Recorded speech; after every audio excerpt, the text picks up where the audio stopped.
Live streamed from Echuca each week.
Welcome to MELfeed.video.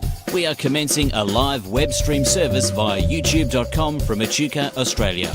We currently conduct these streams on Monday evenings, with other times to be added as more opportunities arise. Please visit our website MELfeed.video for further information. This web video project presents old and new community TV programs. Please enjoy your stay with MELfeed.video.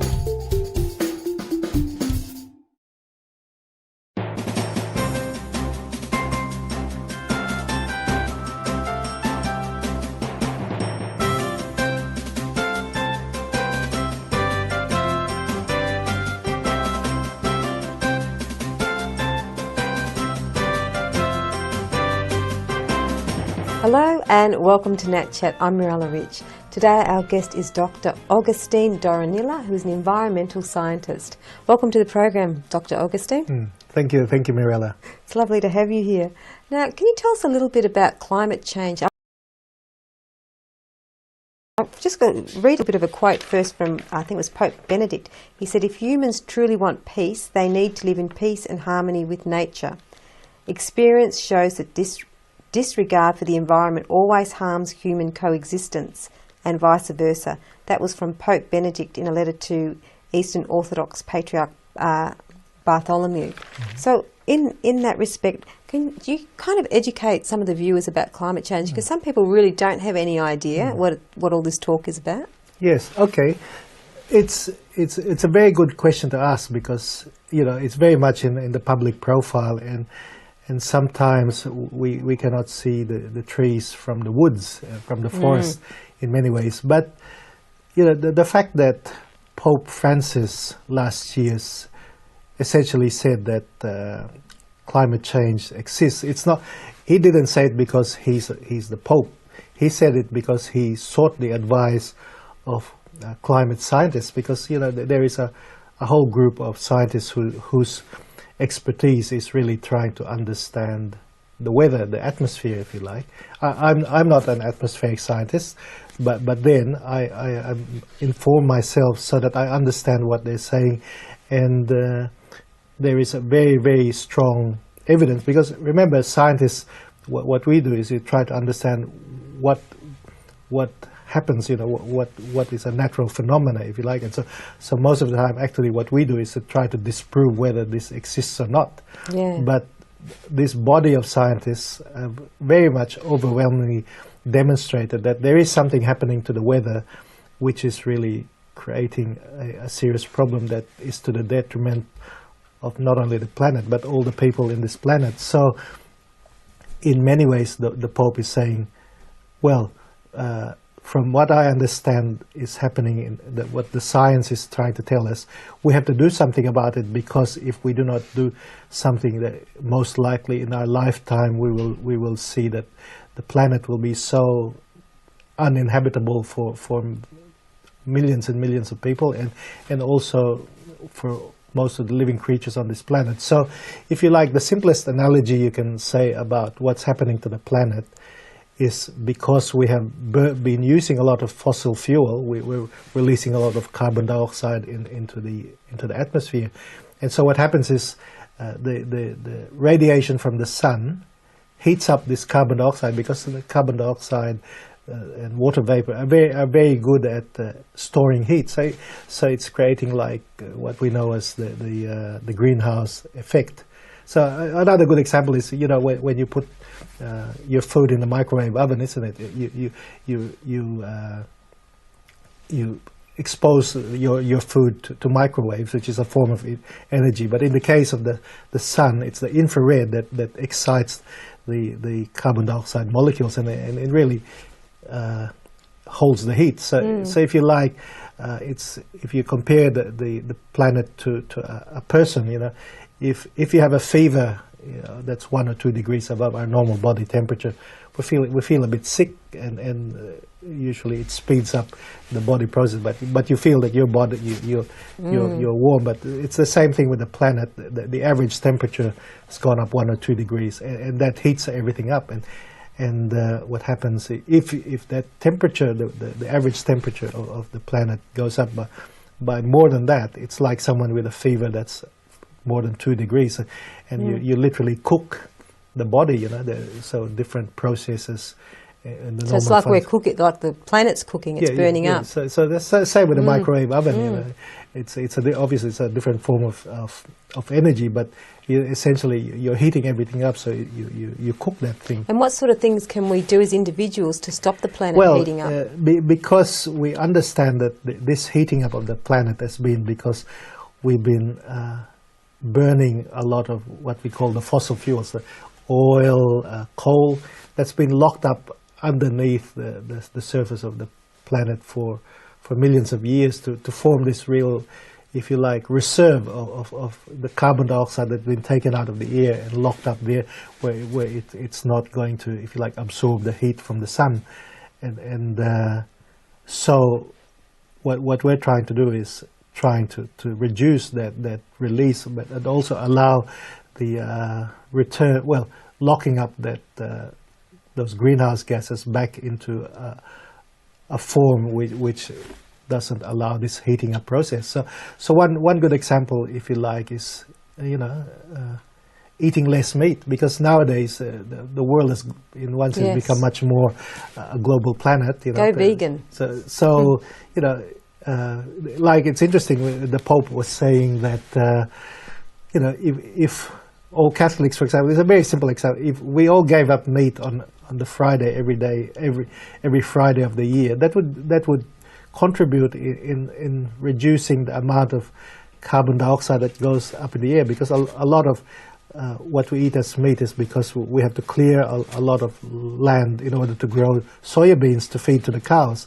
And what happens to the cows when they eat soybeans, they also contribute to greenhouse gases, because inside their stomach it's like a 100-liter tank which ferments the grass that they eat, and that releases greenhouse gases.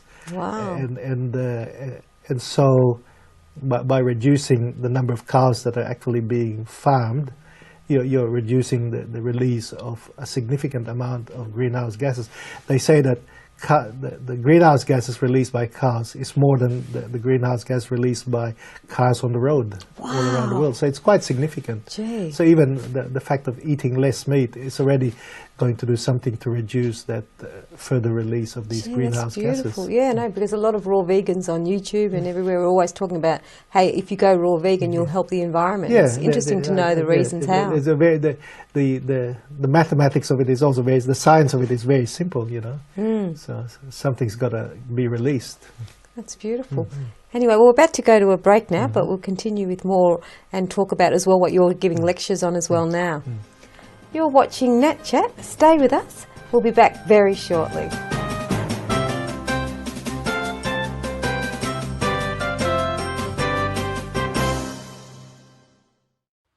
If a man's home is his castle, his shed is his kingdom. It's a place men can hang out with a few mates, build a few things, even if you haven't before, and give back to the community. No man should be without a shed. The Australian Men's Shed Association is working to provide a shed for all Australian men, and they have over 400 already. Visit your local shed, build your community, and make a difference. Find a shed near you. It's time to give back. Northern Access Television will turn 30 in 2020. We are planning a celebration night with a book and a special TV show about our history. If you're a past member or a volunteer of NAT, we would love to hear from you. For more details, visit the website nat30years.info and find out how you can help celebrate 30 years of media for the community. The 30th anniversary of Northern Access Television. Let's celebrate in 2020.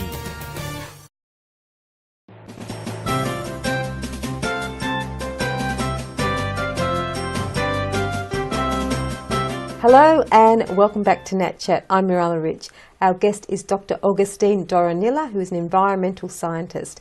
And welcome back to the program, Dr. Thank you, Mirella, yes.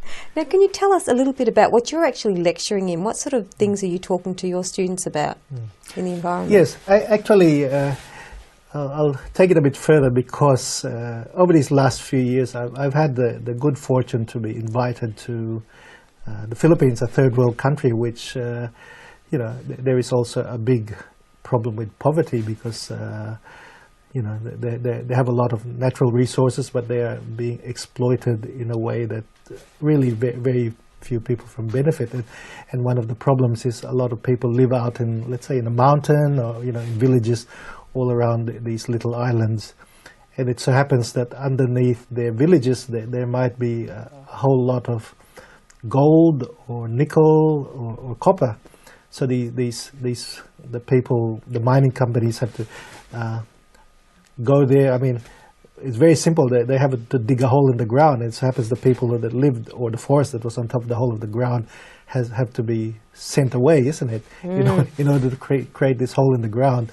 So once they dig the hole in the ground, well, that hole's there forever. But you essentially displaced and you've disturbed that let's say mountain, and you've gotten rid of all these people. So it also creates a lot of social problems. Well, yeah. So what I've been doing the past few years, I've been invited to teach university students and also, let's say, mining engineers, ecologists.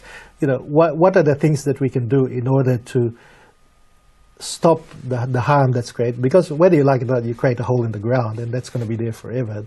The miners are not going to cover up that hole, but we have to understand what can we do so that you can create the ecosystem, the plants and the animals that are living in these areas, so that it's not just a barren wasteland after that. And so it's really making it possible that as part of the mining process, we don't just leave a polluting environment there, but to really create something, another living community, and so to also allow the people to be able to benefit from what's happened over there. But I mean, and because in the past that's what's happened. People just dig up a precious metal and then really trash the place and really. And in the bigger picture, is it really necessary to be digging up this metal and digging up this gold? Can we live without it? Well, with a lot of things, in fact, this is very important because the Pope in his encyclical was really saying, well, we have to question why we actually exploit these minerals. Is it just so that we can create a lot of wealth that is also tied into, more greed. Yeah. That is it really to benefit all these people, but a lot of poverty is also tied in with the fact that people have to do without. They're driven away from these places, or to create technology you need very few highly skilled people. But what about the vast majority who are uneducated and who do very simple work? The technology should also benefit them. But at the moment, the Pope's saying, well, let's have a hard look about how we redistribute the wealth so that everyone benefits, not just, the people who live there in these places, they might not own the place, but they've lived there. But then if they get displaced, all of a sudden where are they going to get their food? Or if they've always lived next to a river that gets dammed, for example, it's very unfair that they don't benefit from someone harnessing, let's say, the electricity from damming this river, isn't it? Yeah. And why should the people in the city, only a certain number of people live in cities in this world, probably half. But what about the other half that live in places where they're really so close to nature, if you like? But if we keep on pushing them away, that's a big injustice. And so the Pope's trying to say, well, let's make technology be at the service of these people too. It's not just for a select number who can amass a lot of wealth by using technology. That's right, yeah. And what other things are you lecturing at Melbourne Uni about? Well, to be honest, I only lecture I only do several very specific lectures. But it's for me, what I lecture is about the understanding about the transformation of elements, you know, from the environment, from the rocks, how they're converted into other, how plants take up certain essential minerals, if you like, and try to understand at what point they can be good or bad, what makes them toxic, for example, or what makes them just be there in the environment without causing harm. So that knowledge helps us also understand through our industrial technological processes, how to minimize that harm to living creatures and to ecosystems. That's right. There's a movie, like a documentary, I don't know if you've ever seen it. Have you ever seen it called The Secret Life of Plants? Yes. Have you seen it? Yes, I love it. Yes, yeah, that's so beautiful, isn't it? It's amazing. Yeah. It just shows the world and of plants and how there is something really going on there. Like it's quite awesome. It's really, and they've got like these close-up pictures of these plants, how they.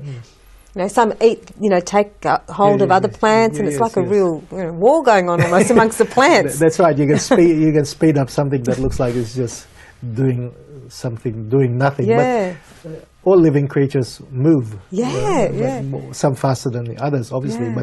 But they all have to get nourishment from the world that they live in, and so you can even think like us. Animals, we feed on plants, but you also think about plants giving nourishment to us animals, if you like. Yeah. And there's this real exchange, this reciprocity in many ways in the whole processes of nature. Yeah, and then also that they have feeling, they can feel like. Yeah, that's right. They're still. Yes, they can sense when there's some danger in the area, and they can sense when things are peaceful. Yes. I mean, obviously. That's what you call sensations are very important, and that's what makes a living creature, because we have to sense what is harmful to us in the environment. So the senses that plants are a bit different from the senses of animals, but they're there to make us avoid these things that cause harm. Beautiful. About to go to a break now. Mm-hmm. You're watching NAT Chat. Stay with us. We'll be back with more very shortly.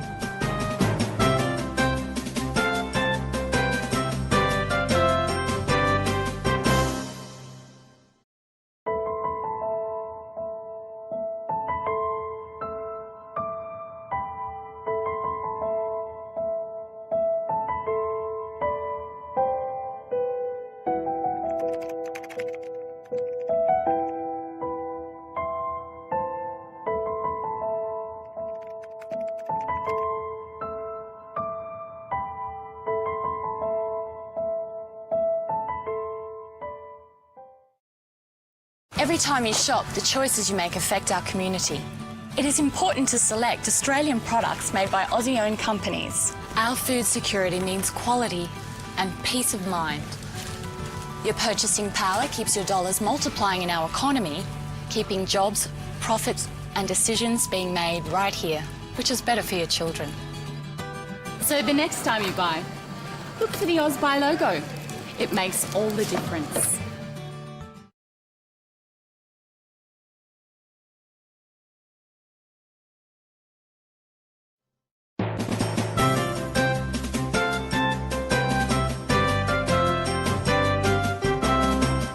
Hello and welcome back to NAT Chat. I'm Mirella Rich. If you've just joined us, we're here with Dr. Augustine Doronilla, who is an environmental scientist. Welcome back to the program. Thank you very much, Mirella. It's lovely having you here, and it's so exciting finding all this information out. Just recently also, what I've read as well, Pope Benedict made the Vatican the first carbon neutral solar powered state in the world. And would you like me to read what he's written Yes, in his certainly, homilies, yes, and then you yes. can tell us a little bit about it? So in his homily in 2006, he said, "The world we live in is the work of the Creator Spirit. Christians who believe in the Creator Spirit become aware of the fact that we cannot use and abuse the world and matter merely as material for our actions and desires, that we must consider creation as a gift that has not been given to us to be destroyed, but to become God's garden, hence a garden for men and women." So isn't that wonderful? He was the first solar certainly power. very, very inspiring words.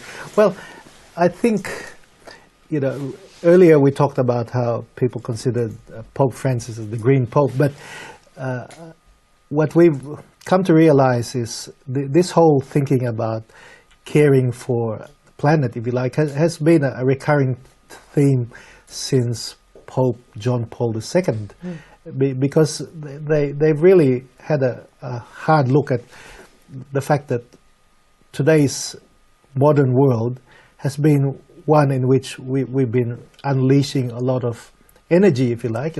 We obtain energy to fuel our modern living mainly from fossil fuels, and so Pope Francis has highlighted, well, this is also to the detriment of the health of the planet, the well-being of civilization in many ways, because of we're warming up the planet, and there's all these very negative consequences because of that. So if you look, you mentioned the fact that Pope Benedict had commissioned the building of a solar farm.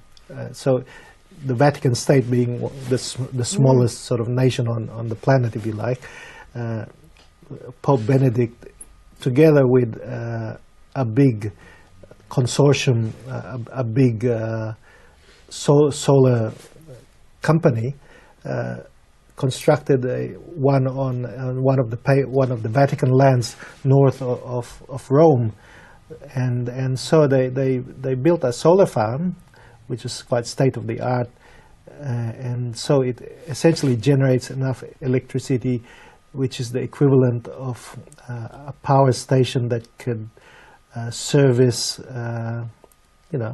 200,000 people. So, if you like, enough energy to provide electricity for a city like Geelong. Which is quite amazing, that this little nation called the Vatican has invested in a solar farm. So it's very much in keeping with this vision that, we have to do our part in order to harness human intelligence, our ability to harness the forces of nature without the detriment. So, it's obviously very technologically quite a sophisticated way of generating energy from a renewable resource, which is the sun, isn't it?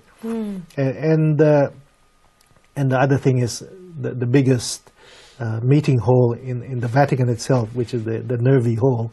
If you look at it from the sky, it's quite impressive, because the whole roof, it's sort of as big as an IKEA, for example, is all covered with solar panels. So it generates its own electricity to sort of provide for significant needs of the electricity required to run the Vatican, if you like. So it's very much a very green nation, and like you were saying there, it really created quite a lot of public interest. The fact that this was not only an investment, but it's also a witness to show that, let's use the best minds who are in technology today to do something good, so that we're not really creating more of a problem in terms of the unregulated use of fossil fuels in this case.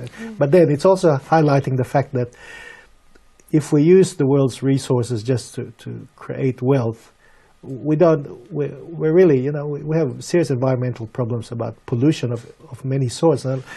If you take climate change out of the equation, there's still so many big problems due to heavy metal pollution, all this pesticide pollution, all the things that are are useful for one thing, but then they're also, if not used properly, create a lot of harmful effects to living creatures all around in the world. That's beautiful. I'll read another bit as well. Pope Benedict said in part 2 of his book, The Environment, Science and Technology, it is the duty of all peoples to implement policies to protect the environment in order to prevent the destruction of that natural capital whose fruits are necessary for the well-being of humanity.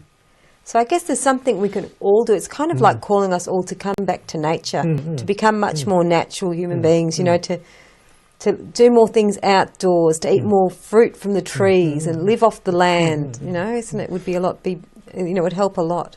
Yes, yes. I think we'd all agree we're a lot happier if we're surrounded by flowers, for example. Yeah. I mean, you know, we can have. We're capable of making plastic flowers, but there's nothing more beautiful than a real flower, isn't it? Yeah. And so to actually have a space to do. Actually, one of the things in Pope Francis's encyclical, he quotes one of the little stories that Saint Francis said. That Saint Francis said that in the garden of the convents of the Franciscan friars, there should always be a space in the veggie garden where the weeds grow, because he said the weeds express the spontaneity of God's creation. Because in a vegetable garden you grow things obviously for a purpose to feed the monks, but then if you let a patch of that garden just sort of have the weeds come in, it's like it's allowing us to be surprised by God's imagination, that you know the variety of life can be expressed in that patch of a weedy patch, which is also beautiful. Beautiful. Thank you so much for coming on the program. We've come to the end of the program now, and we'll hope to see you again sometime on NAT Chat. Thank you very much for the opportunity to chat. Beautiful. Well, you've been watching NAT Chat. I'm Mirella Rich, and our guest was Dr. Augustine Doronilla, an environmental scientist. I hope you enjoyed the program. See you again soon.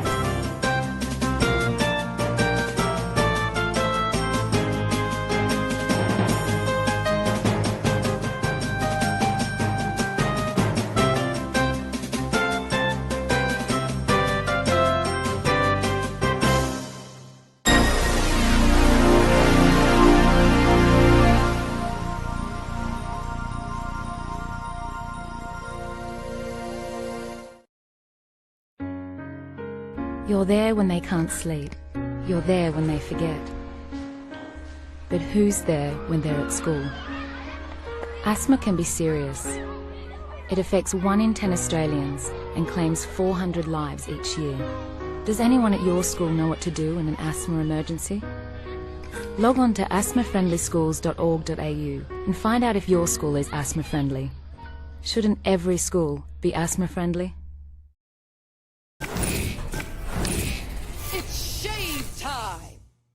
Sign up now.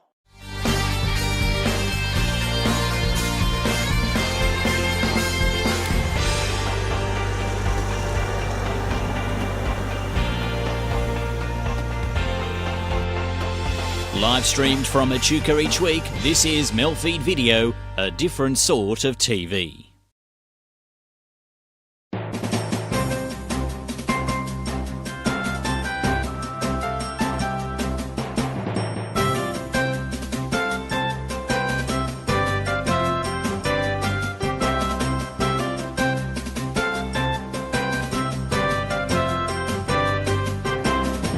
Hello and welcome to NAT Chat. I'm Mirella Rich. Today our guest is Margaret Lindor, who has been homeschooling her children, and she's finished 15 years ago, so now they're all adults and in the workforce and married. And she was also a primary and secondary school teacher at different aspects of her life, in different times of her life. Welcome to the program, Margaret. Thank you, Mirella. So can you tell us a bit about your experience, because you were a primary school teacher yourself in normal public schools, private schools, and then you became a homeschool teacher to your children. How did this all come about? How did it come about? I'd heard about homeschooling. I wasn't happy with the girls in their local primary school, and I thought, hey, I can do this as well as the school can. I'm a stay-at-home mum. I wasn't working at the time. So I thought they were doing what they called an anarchy. We lived in anarchy, an anarchy economy, where the children were just cutting out, for maths, cutting out advertisements out of papers with prices on them and just basically adding up, but actually using calculators as well, which I didn't really approve of at that year level. And our youngest daughter was a little bit afraid of maths. My husband and I both love maths. The other children are good at maths. So she was going into a 4, 5, 6 composite as well. And I thought, hey, she's going to really get lost in the maths. And the teacher she was having wasn't a maths, that wasn't her forte. She preferred the children to be doing art on a Monday morning. So I thought, hey, we'll take them out of school. And then the girl that was going into grade 6 was starting to use very bad language, which she wasn't getting from home. And we thought, there's someone at the school that's influencing her. We'll bring her out of school as well. They were both happy to do that. And then our son, who was 14 at the time, going into year 10, at an age where most people don't wish to take their children out of school because they're at that age, 14 and 15, a lot of them are not interested in schoolwork. But he was at the other spectrum. He was told not to do any more maths until the other children caught up, to actually... Wow, till they caught up to him, his level. To help them. Wow. He also found a lot of disciplinary, issues in the classroom in some of the other subjects. And he said, can I come out of school as well? So I said, well, that's fine. The 2 girls are coming out of school. We'll take you out of school as long as you're prepared to work, which I knew he was, because he was really keen. He already knew what he was going to be, where he was going to go to uni. He was going to be an engineer. He had all that in his mind already, so there wasn't any issue with him, being lazy and not doing anything. So what we basically did then at the end of that year, 92, we had the 3 of them tested to see where they were with maths and English. And their English was basically, they didn't have any English grammar, qualities at all. I mean, Justin, his grammar, he didn't even know the difference between a noun and a verb, and he was going to year 10. Wow. So, yeah, so... That's what they were learning at school. That's right. They would have been learning to write. They would have been doing creative writing, but they weren't actually learning sentence structure and all that sort of thing. So we had them tested, and then we were told, which programs we could possibly use, what level they were at, which we started off with. And we started that in the following year. Basically, we did maths and English for the first month, and then after that we went up to Wangaratta, where they had a big homeschooling conference day or weekend, where the curriculum was just, limitless. There was just so much information there, so much good curriculum that we just were able to choose history, science. It was a Christian homeschooling. Oh, we actually picked up Catholic homeschooling books there too, and we went from there. And so we didn't really look back after that. Wow.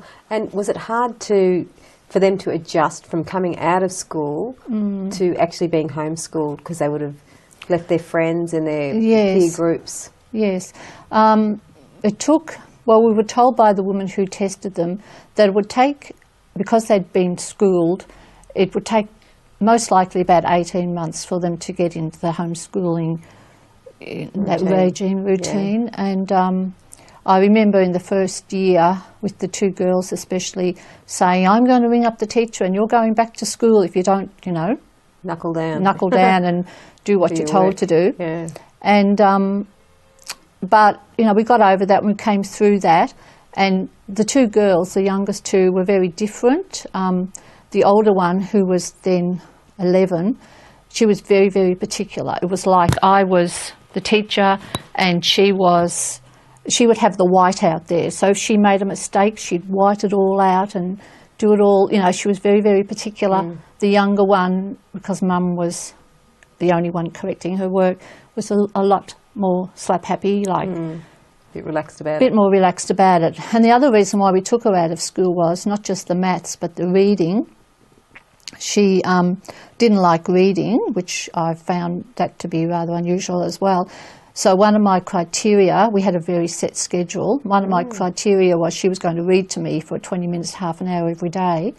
And within 2 weeks, I couldn't get the books out of her hands. I would have to say, right, put the book down and go outside and get some fresh air, because she just wanted to read all through the lunch hour and all the time. Wow, you know? so you really knuckled that one. You Yeah, really fixed up so that we one. really got that one on the head. Yeah. And she went on to be really, really good, really enjoyed maths after that as well. So Oh, interesting. the So what do you think benefits, that- were good. And do you think that was because she was more relaxed at home and she was able to, she just started to enjoy what she was doing? Well, we had a program to run to too. I found that in the school, basically, and I think they still do that in most of the public schools, state schools, is just give them sheets to do. Now, one day they might be doing measurements, the next day they might be doing, you know, fractions, the next day they'll do something different. So there's no sequence.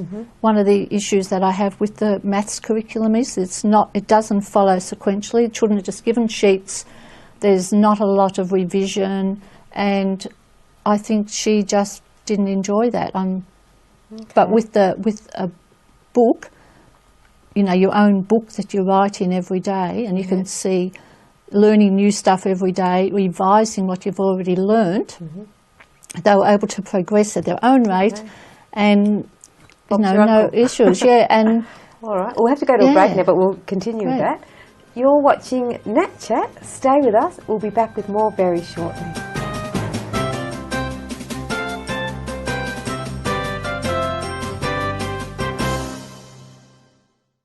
You teach us strangers are dangerous, but someone we know is a much more likely threat. You teach us strangers are dangerous, but who will help when you're not around? Create a world without unnecessary fear. Prepare, don't scare. Australian women need to kiss more. Watch out for persistent and unusual symptoms, as they could be a sign of ovarian cancer. Know the important signs and symptoms. Kiss. Look out for symptoms like abdominal or back pain, difficulty eating or feeling full quickly, or persistent bloating, or a change in toilet habits. If you're experiencing persistent and unusual symptoms for more than 14 days, see a GP. Make sure you kiss regularly. We reckon one of the most powerful things in the world is this sausage, because a sausage can do just about anything. It helps people to walk, see and hear, supports families after fire, drought and flood, and even helps plant trees in our community. Our sausages are working to cure cancer, helping farmers in tough times, and connecting people who are new to a community. And at the same time that they're doing all that, they're nurturing the leaders of tomorrow while building friendships that last a lifetime. Yep, these humble sausages are more powerful than you can believe. They're working wonders in our community. And at Lions, so can you. Lions Australia, we serve more than sausages. I was born with shaver hands, and you were born with a cranium that never stops sprouting hair. It's time that we joined forces. Sign up now.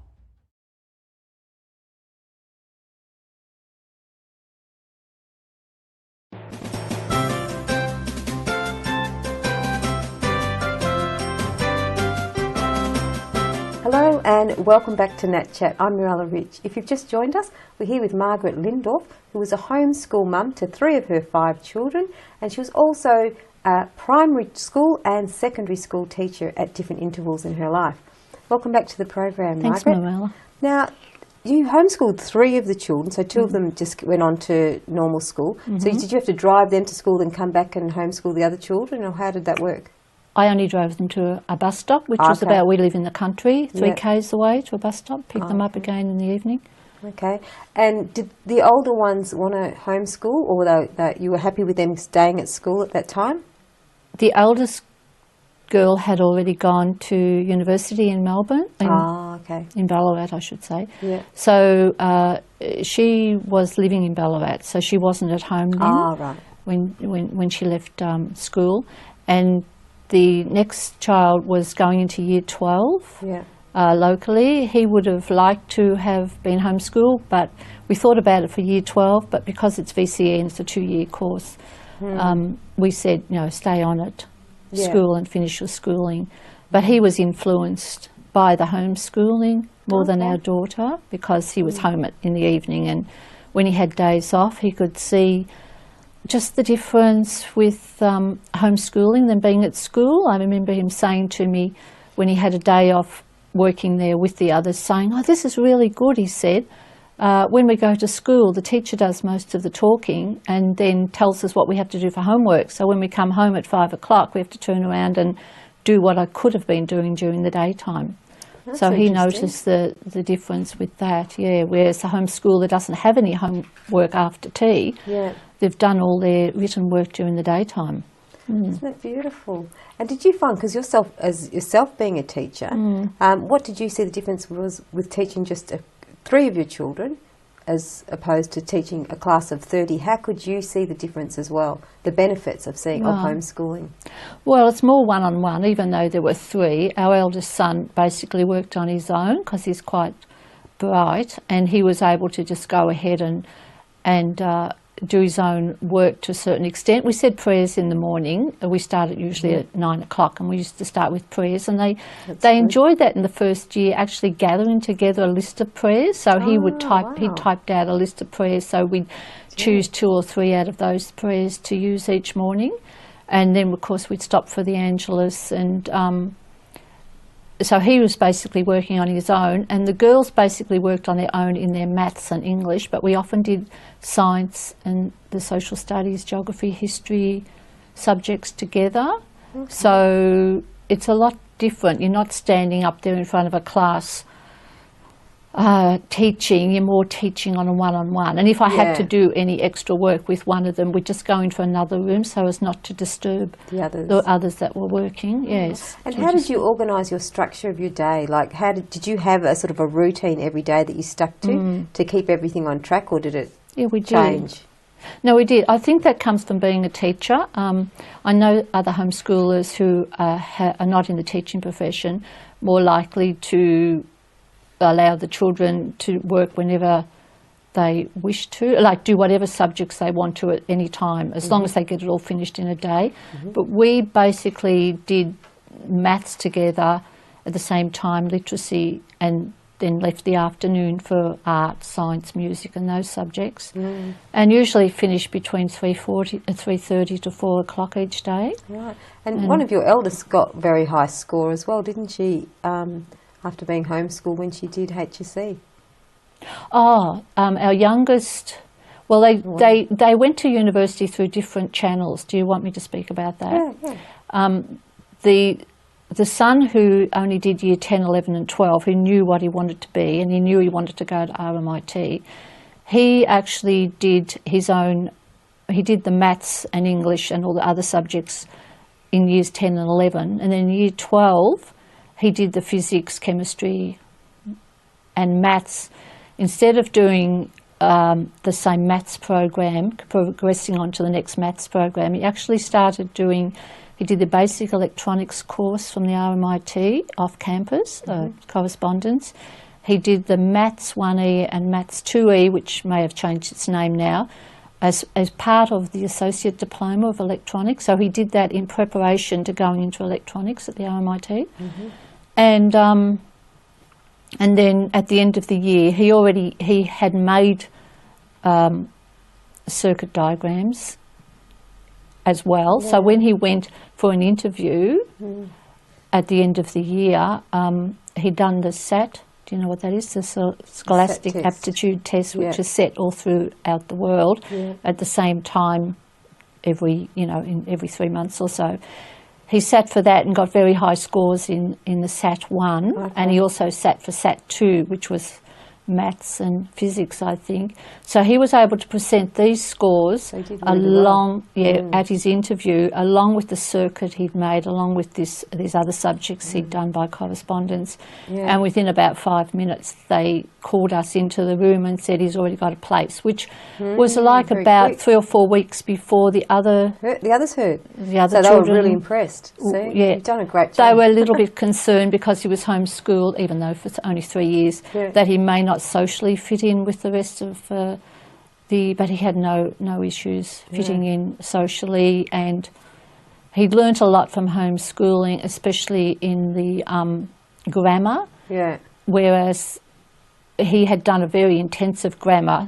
Yeah. So now when he was writing assignments in his uni, he could understand what the grammar check was telling him to do, whereas the other kids would just turn it off. Yeah. Yeah. That's good. And also one of them even was asked to enter politics, one of your children, after being homeschooled. Yes. Well, Claire went through, she did the SAT one as well.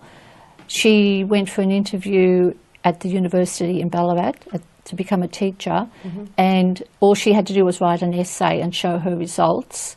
And she'd already done a touch typing course through the Gordon, which she says was really valuable later on. Like, she can touch type now, which I can't do. So that was really valuable. And then when she was about 22, she was asked to stand for the seat of Ballarat for the DLP against Catherine King. Wow. So she took a few votes away from Catherine King, but so that was a real testament to her, and it was really, she knew nothing about politics, so she was interviewed and, pictures in the paper. And we'll have to talk a little bit more about that. We're going to go to a break now. You're watching NAT Chat. Stay with us. We'll be back with more very shortly.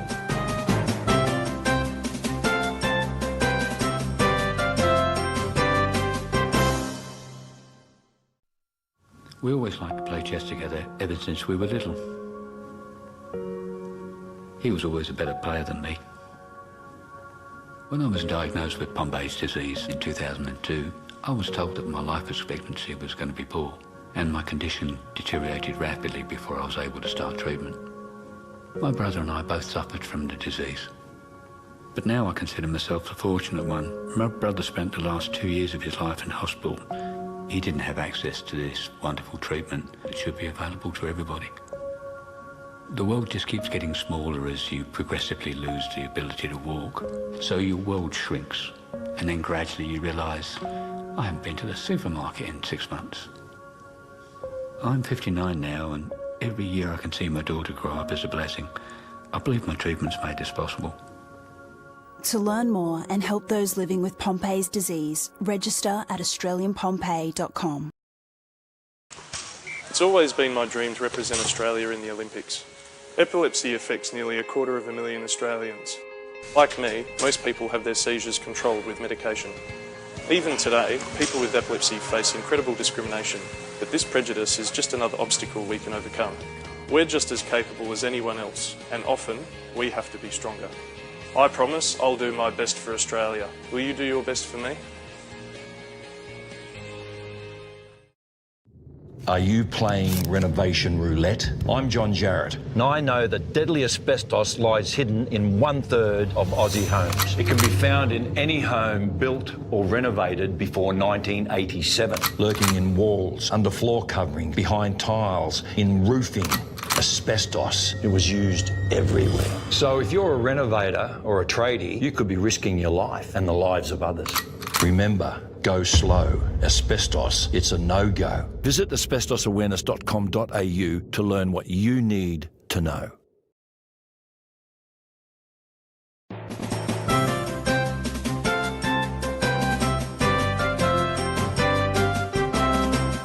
Hello and welcome back to NAT Chat. I'm Mirella Rich.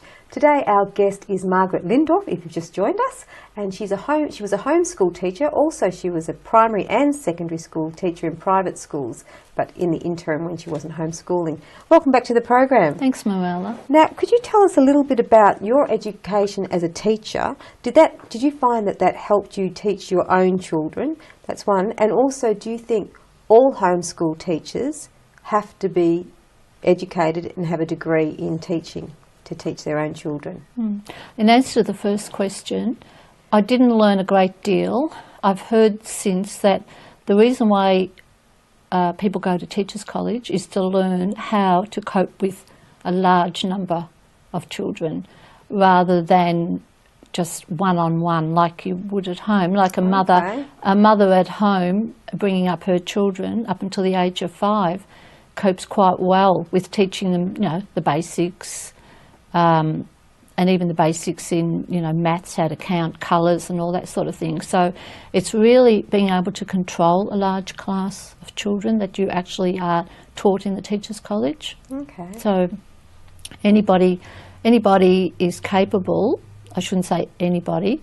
Most people are capable of teaching their own children at home. It's just a continuation of what you've taught them in their first 5 years of life. And just to develop it further. Develop it, Yeah. get good curriculum, which is quite easy when they're in their early years, because even in Australia, Australian curriculum for the younger age has good phonics and maths curriculum that you can just pick up in just your local educational bookshop.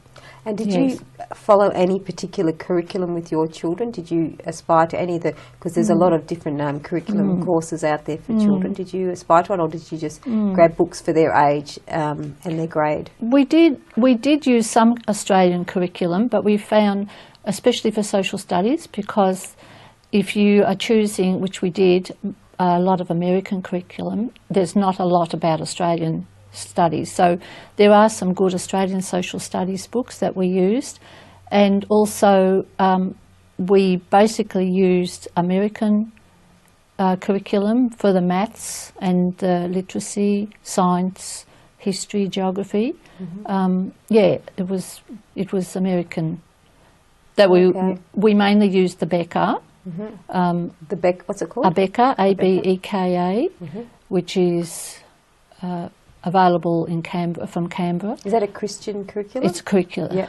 Christian. Yeah, we used curriculum that was basically Christian. Is it Catholic as well, or just It's Christian? not Catholic, but you do have to pick the eyes out of some of it because it's not all Catholic.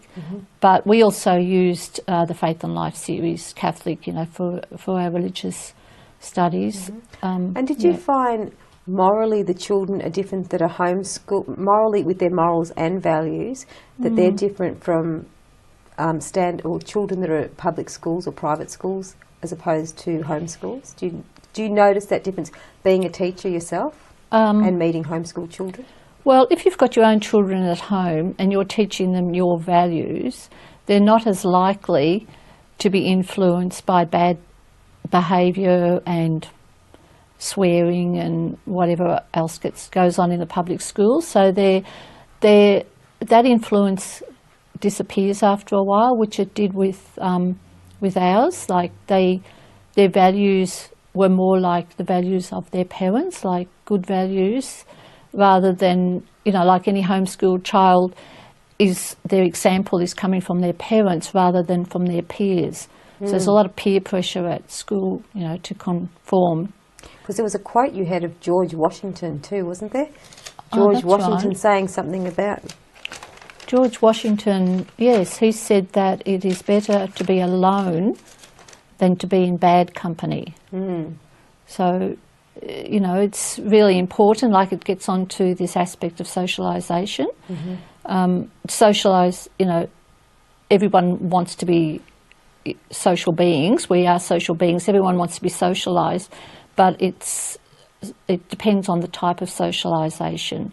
We want our children to be able to interact with others, you know, in a good social setting. You know what I mean? Exactly. Yeah. We don't want them running gangs and graffitiing and doing stuff like that and swearing at people as they're going past. Yes. And getting back to the classroom where you've got 25 or 30 children, a lot of people are saying, well, if you're not putting them in a school, you're not preparing them for life after school.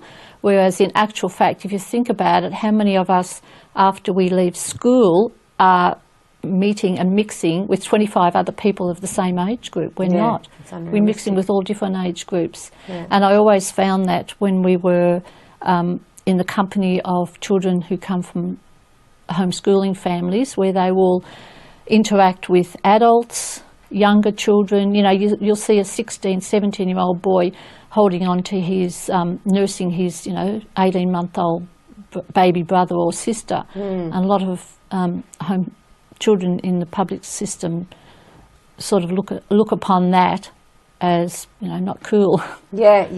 Actually, that is something really beautiful about homeschooled children as well. And they can talk to adults, they can talk to teenagers, they can talk to their peers and the ones younger than them. And they all interact and play together. That's right. Yeah.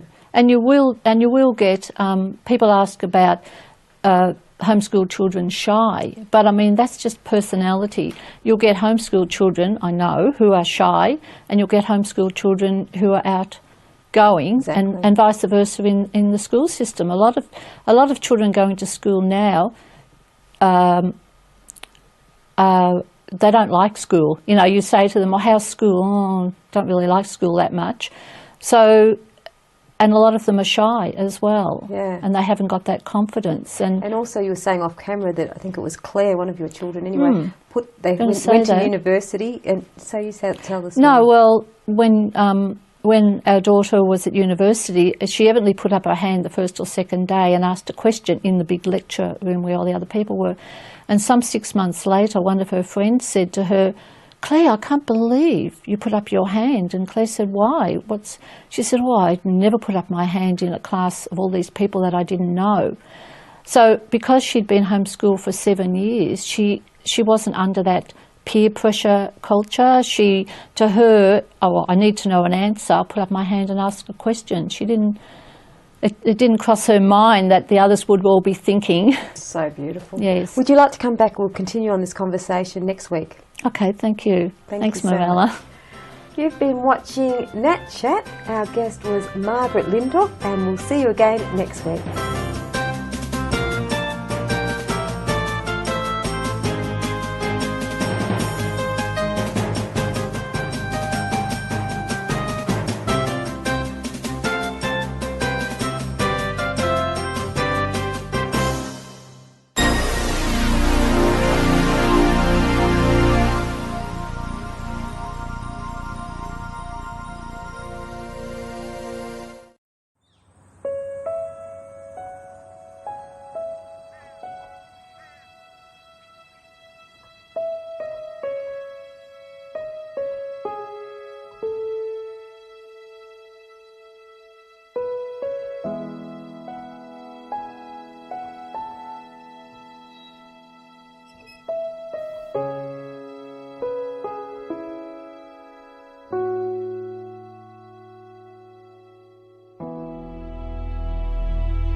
What I love about Australia is Adelaide Central Market.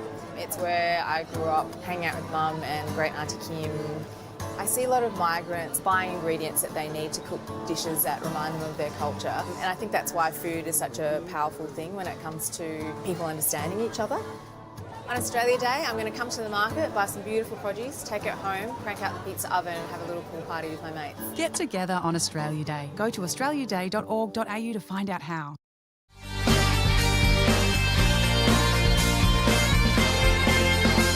Taking you to all of Melbourne's big events, it's 15 Fabulous Minutes, Mondays at 10. Live streamed from Echuca each week, this is MELfeed Video, a different sort of TV. Alleluia.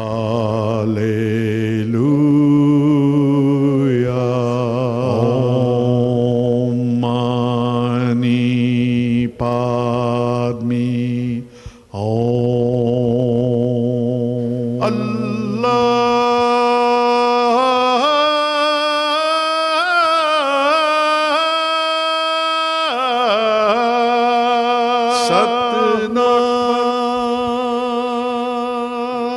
Welcome. You're watching Harmony and Diversity. And again, we're speaking with Nasira Kavanagh, who's a Muslim convert. Kavanagh, that's an Irish name, I think. It is indeed. But Nasira is not. No, it's not. Where does that come from? It's Arabic. It's for Nazareth. Oh, okay, right. So it's it relates back to my past as a Christian. So that's why I wanted it, and my parents are happy with that as well. So because I feel like I'm not denying my myself or my background. In Islam, to do with the surname, women don't change their name when they get married. They keep their maiden name. And also, as a convert, we're not allowed to change our surname. So that we should show our ethnicity, so that we're not hiding who we are. Okay. So right. it's one of those beautiful things. Yes, it's this not hiding who you are. That's to what? Basically, the Prophet Muhammad, peace and blessings be upon him, said to show your lineage, so that people know who you are. So that you're open to who you are, that you're not, you're supposed to have no secrets as in such in that regard. There's no deception. And so basically, as the Prophet said, the one who deceives is not one of us. So it's one of those aspects of Islam where we don't supposed to be deceptive of who we are, so honest. That's another of, it sounds like another of the principles that you attach to. With Islam, you were, as you were saying last week, you were talking about the fact that you pray 5 times a day. You go to the airport, you see prayer rooms, and sometimes in buildings there's prayer rooms. What happens when there's not a prayer room? How do you manage that? Well, we can pretty much pray anywhere as long as it's safe to do so, and it's a clean place to do so. But most of the time we're pretty good. But if we're travelling, we shorten our prayer as well and combine our prayer to travel. Different viewpoints within Islam, how you can do that. But in particular school of thought that I follow, you can. So we basically will do the prayer either in the time that it is, and do 2 of them at that time, 2 lots of prayer, or when we get there, the 2 lots of prayer. So basically there's flexibility in Islam. It's not particularly rigid. I think people think that the prayer time goes, you have to be praying right at that moment. That's not actually true. It's from one prayer time to the next. There's a time that you have to complete that prayer, and unless it's Fajr prayer, which is dawn prayer, we've got between dawn and sunrise to pray in. The Christian faith, particularly Catholicism, has a large number of formatted prayers, books full of formatted prayers. Does Islam have formatted prayers, or do you pray We say freely? the same thing every time. Right. And we say it in Arabic, which is an unusual thing in the sense that Arabs are the minority within Islam, and it's not how people perceive it. Most people perceive that most people that are Muslim are Arabs, but they only actually make up 18% of the Muslim community. That's interesting. So it's sort of like they're actually the minority. The majority are actually Asian in our area, neck of the woods as and such. 60% of Muslims come from. So it's to us it's sort of funny when people say, "Oh, aren't you Arab?" And I'm thinking, well, actually. Why would we be? But we do our prayer in Arabic to keep with, because we're actually quoting reciting a verse of Quran, and the Quran was revealed in Arabic, so we do it in Arabic so that we never lose the true message. So that's never could be twisted or forgotten. So, but basically, it's pretty straightforward.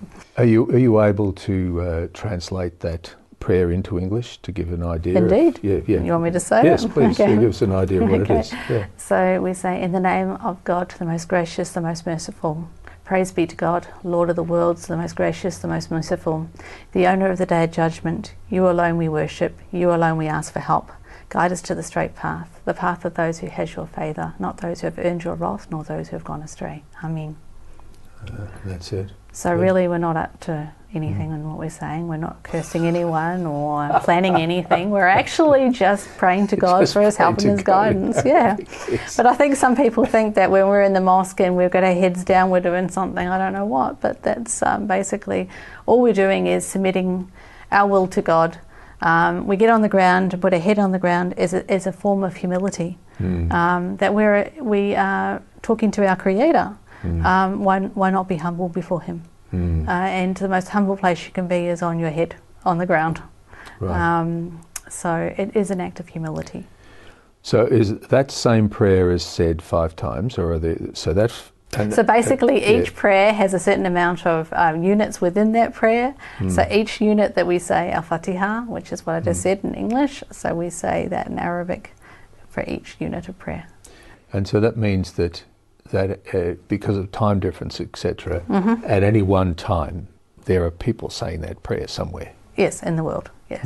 All facing the same direction. That's another point. It might seem an obscure question, but the direction, how do you determine that? You know, like you're here. Yes. Do you automatically, how do you know where Mecca is? Well, you could get out a compass and check it out.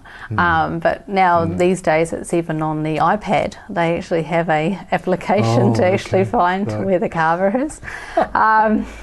But basically to us, we know that's where the sun sets. So for us it's west. So we face west. So it's not like we have to be overly precise. No, of course not. In the end, Almighty God knows what our intention is, and we're based on that intention. But basically we make the effort, and I think it's one of the things that I love about Islam is the fact that we're always, that we recognise that we're not perfect, and no person is perfect, only God is perfect. But He does expect us to put effort into our relationship with Him. And so that's basically, so our prayer we call salat, which is connection in Arabic. So it's our connection to God.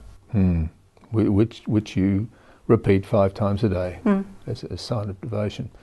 Yes, that's interesting, and it's important for people to realise exactly what it is you're saying in Arabic. Absolutely, it's, yeah. You know, it's sort of like the Lord's Prayer for a Christian in a lot of ways. Well, we'll come back to this conversation because time is escaping us as always. We'll be back in a moment.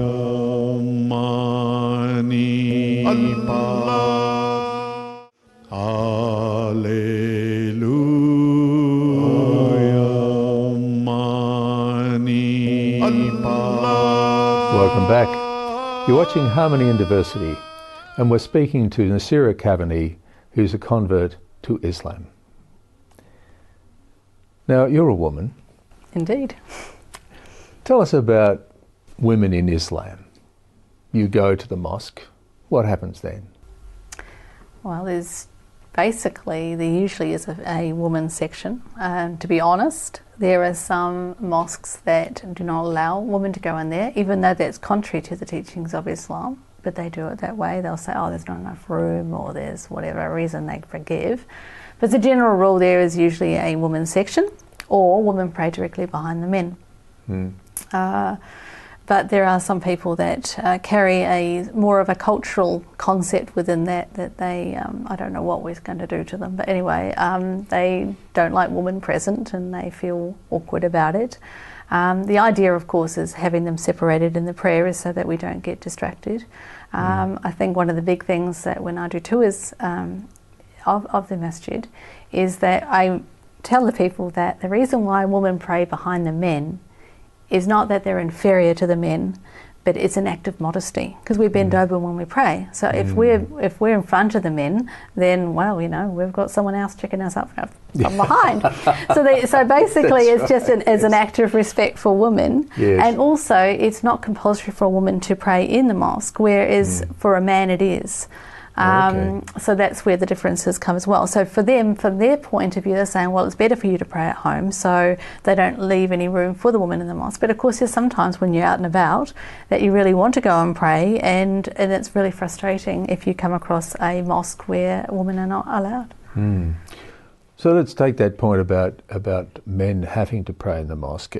How does that work? Is that the 5 prayers a day they have to do in the mosque? As a general rule, they are encouraged to, yes. Yeah. The idea of that is to keep the community together. And also, you know, so it's flexible to them as well. For, you know, like on the way to work, they might pray Fajr, depending on the time of the day, time of the season.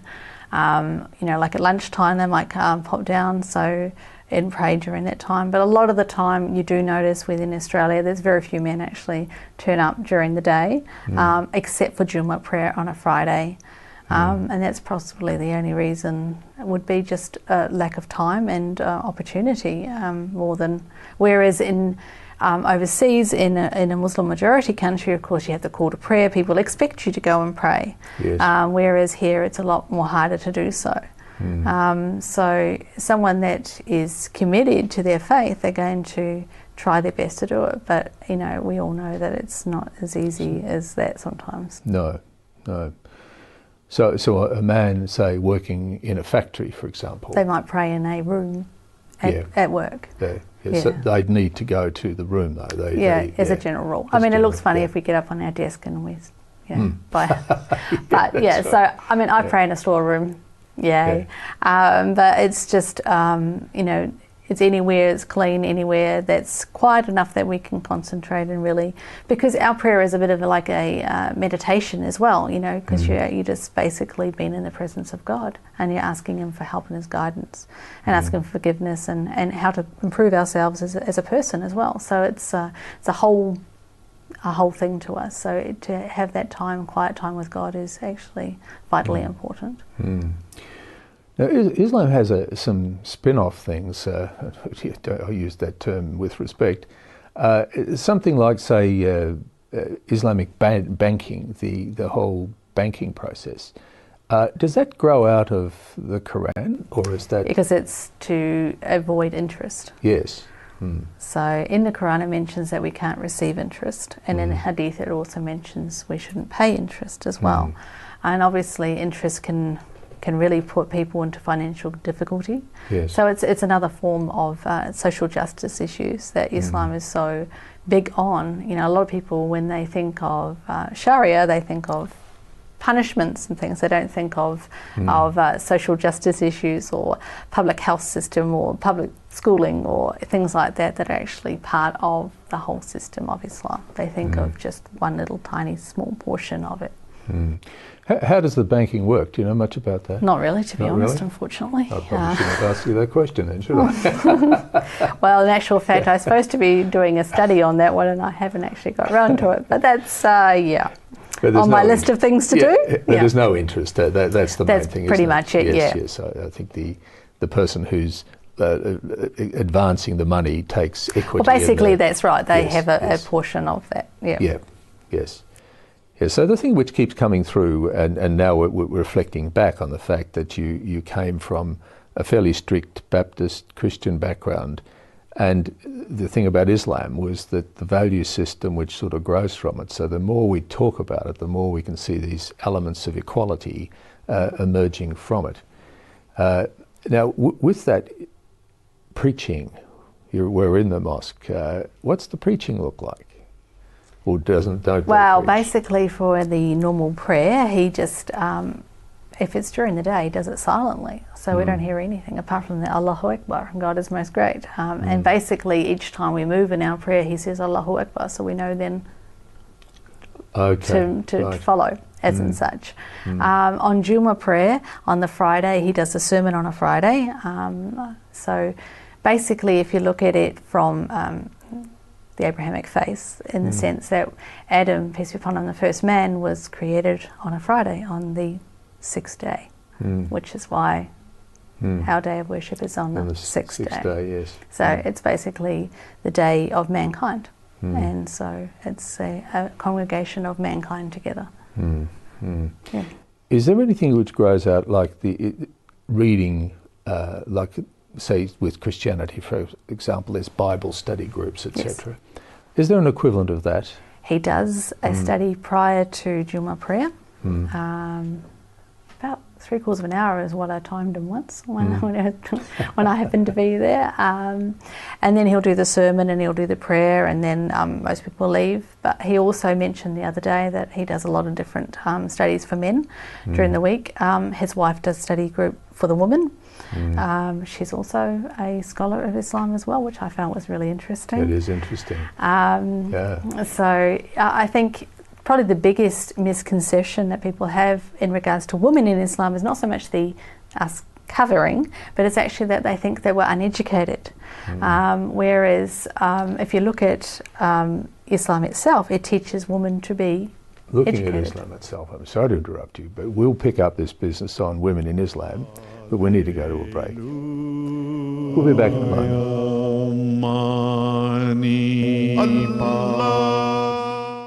Every time we buy certified organic, we're making a choice to help our environment and build a healthier community. But it can be hard to know that what we're buying is truly organic. The Australian Certified Organic logo is only given to products after a very rigorous process. So when you see this logo, it means you can trust that there are no genetically modified foods, no animal cruelty, and no harsh synthetic pesticides used. A healthier community is always better for our future. So the next time you shop, look for this logo.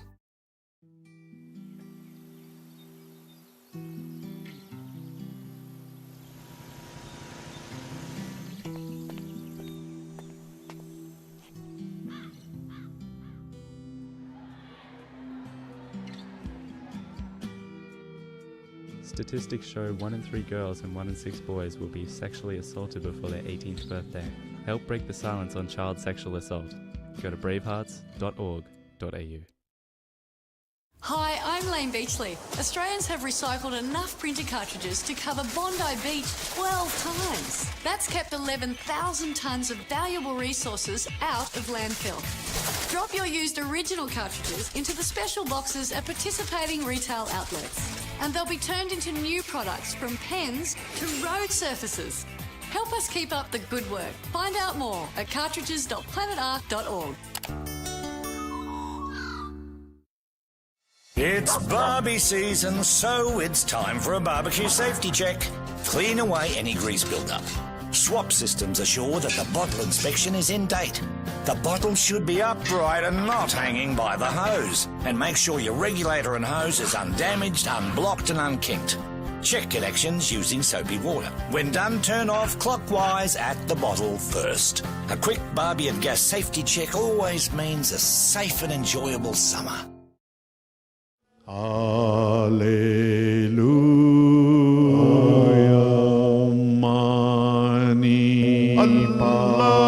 Welcome back. You're watching Harmony and Diversity, and we're speaking with Nasira Kavanagh, and she's a convert to Islam. And we were talking about women again. Yeah. The interesting point that you raised with your mullah is his wife is actually a student of Islam as well. Yes. How does she do that? Is that She did it at the Islamic University in Turkey. right?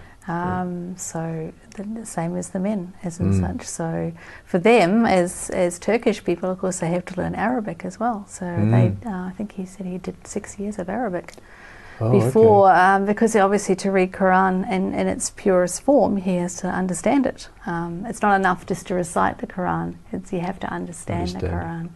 Right. So basically, that's what he does when what we call tafsir, or interpretation of Quran, which we use scholars to do. We don't make our own interpretation of Quran. No. So basically, for him, he sees that as a wonderful thing that his wife is also blessed with that same ability. And I think it's an important aspect of Islam for people to understand, is that women are educated. Women are supposed to be educated, and that that we're taught in Islam that knowledge is an act of worship, and that every man, woman and child must be educated. So what we sometimes see overseas is cultural baggage, not the religion. So some people will blame the religion on women not being educated. It's got nothing to do with Islam. Islam encourages women to be educated, because in that sense that we have women are the first educators as a mother. So it's really vitally important that we as women learn our religion, but also learn about secular life. I mean, with Prophet Muhammad, peace and blessings be upon him, he said, go and seek knowledge, even if you have to go to China. And of course, we're talking about from Arabia. Going to China is a long way, especially in the 6th century. But the issue, as he was saying, is explore knowledge wherever you can find it. So it's not like we're blind to science or blind to anything else. Whatever's there is we are encouraged to learn. But at the heart of it, we must learn about our faith. Right. That very much demonstrates the cultural pressure on the face of the interpretation of Islam, at least, when you talk about that education of women issue and the charming examples that we have in Afghanistan and Pakistan. That's cultural stuff. That's cultural.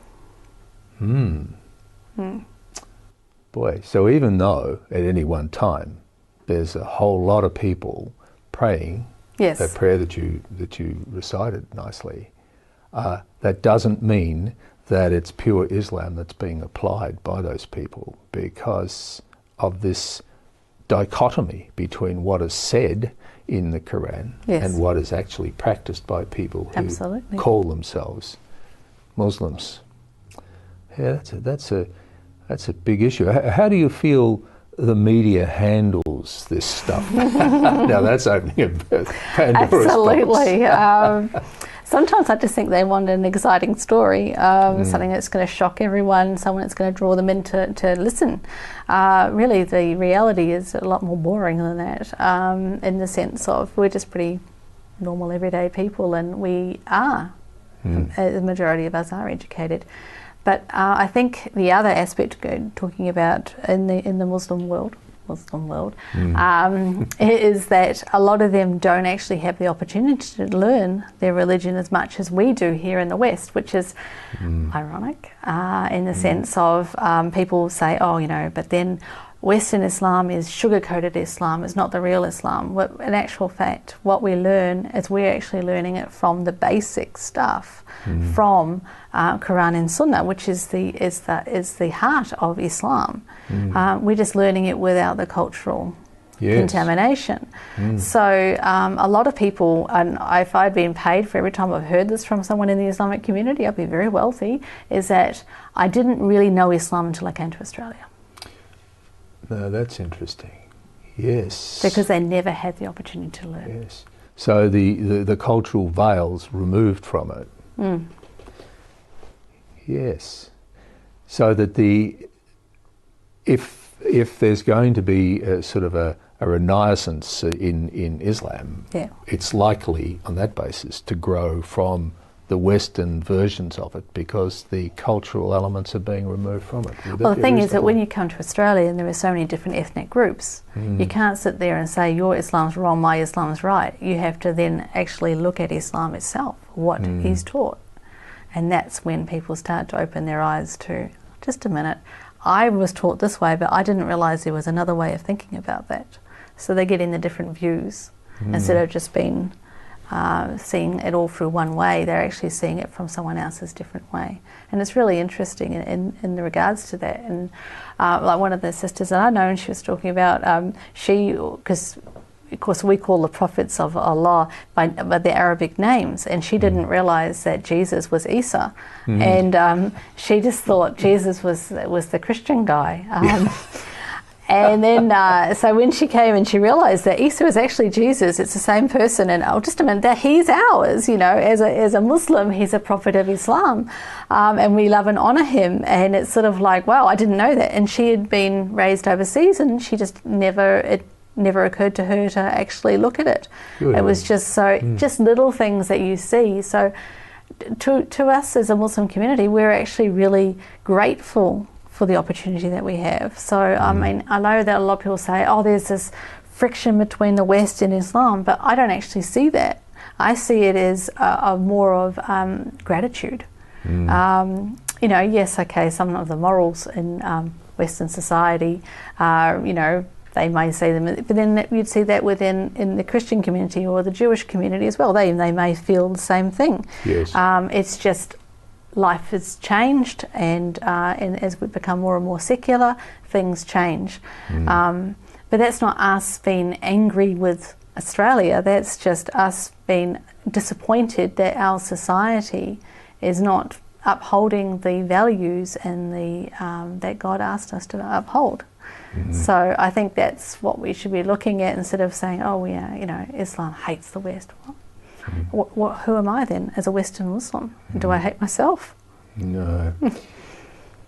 Thank you, Nasira. We've come to the end and finish at a very poignant point. Thanks so much for your honest and open expression of the realities of Islam for you. Thank you. And You've been watching Harmony and Diversity. Join us next week. Bye for now. Baha'u'llah,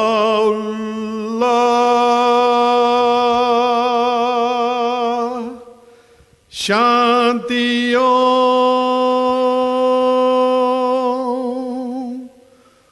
Allahu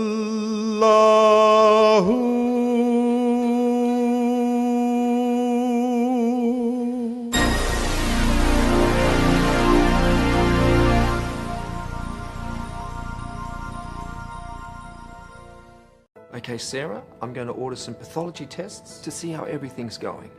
Half the Australian population had a pathology test last year. That's you or someone you love. 100 tests are performed every minute, delivering vital medical information. From the moment you are born, your healthcare depends on pathology tests. 70% of medical decisions rely on information from pathology tests. Pathology is the engine room of healthcare. One small sample can reveal millions of insights all about you. Pathologists are your doctor's doctor. 25,000 people work to provide doctors with the answers they need to treat you. Australian pathology is world class. We may never meet you, but we see each of you as part of our family. Every minute, 23 Australians find out more about their health. Good news, Sarah. The results show that everything's okay. Pathology provides peace of mind. I rely on Australian pathology. Sign up online to support Australian pathology.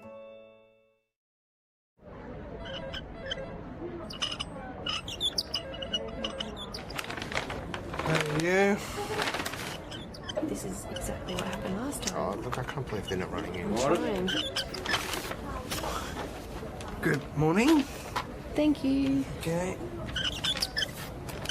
Can you believe he works here with us? But did you hear about what he did last week? Yeah. Oh my god. Oh, hang on, he's coming. Hey. Hey. Okay, you got two. Thank you. Okay. Hey, look at him. That guy's a freak. Can you believe it? He won gold in the 100. Legend.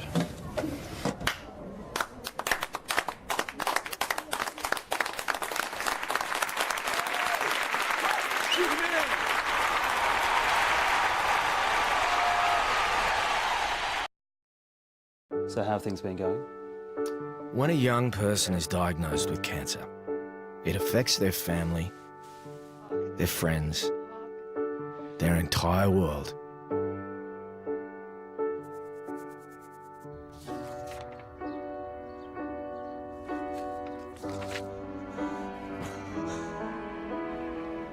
Red Kite supports young people with cancer and those around them in real ways. Yeah, hi, it's Michael. Yeah, I'm at the hospital. We rely on your generosity to make a positive difference in the lives of thousands of families every year.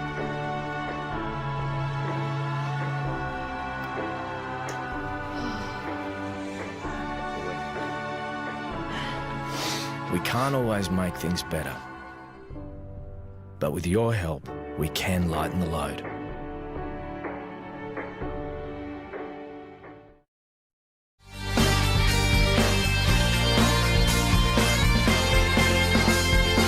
For interesting and informative interviews, join us for NAT Chat Monday nights at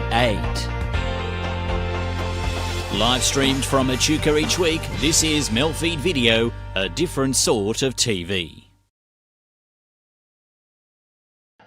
The following program carries an MA classification and may contain adult themes and coarse language. MELfeed.video advises that it is suitable for viewers aged 15 plus.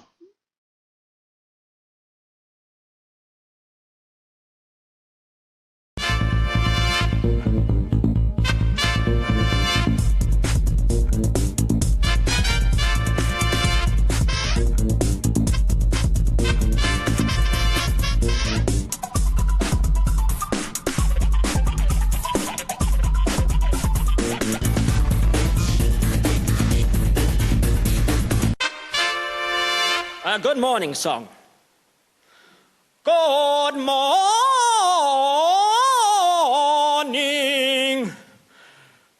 Good morning. And how are you today? I am fine, thank you. Better than fine, stupendous, phantasmagorical. And how are you?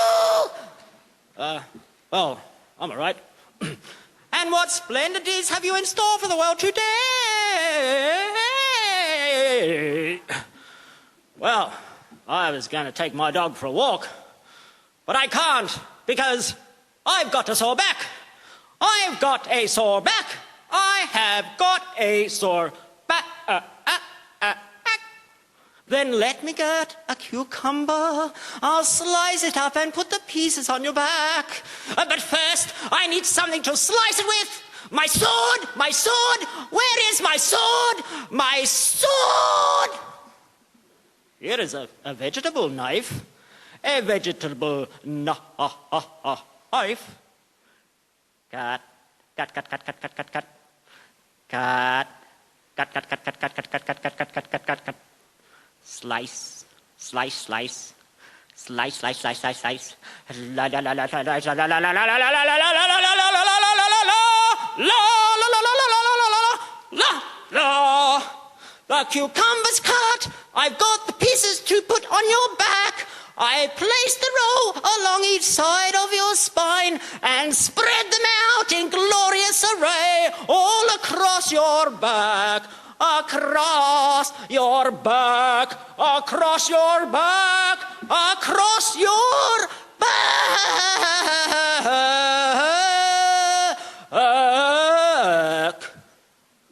Okay. The pen that lit the fire made the bird fly from the tree.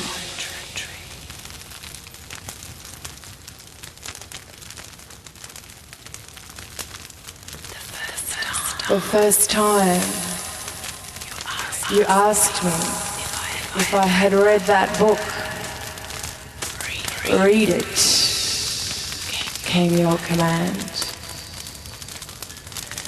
The second time, overwhelmed, I averted my eyes and wept as you showed me how the universe began.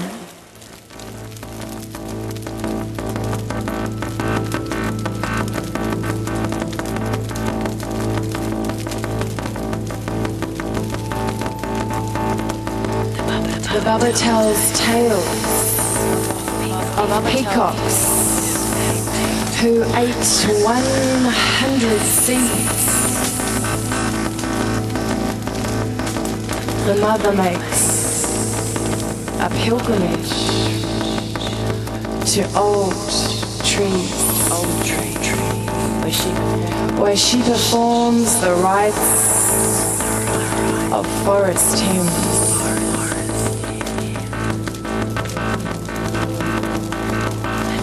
The daughter longs for the dot below the butt.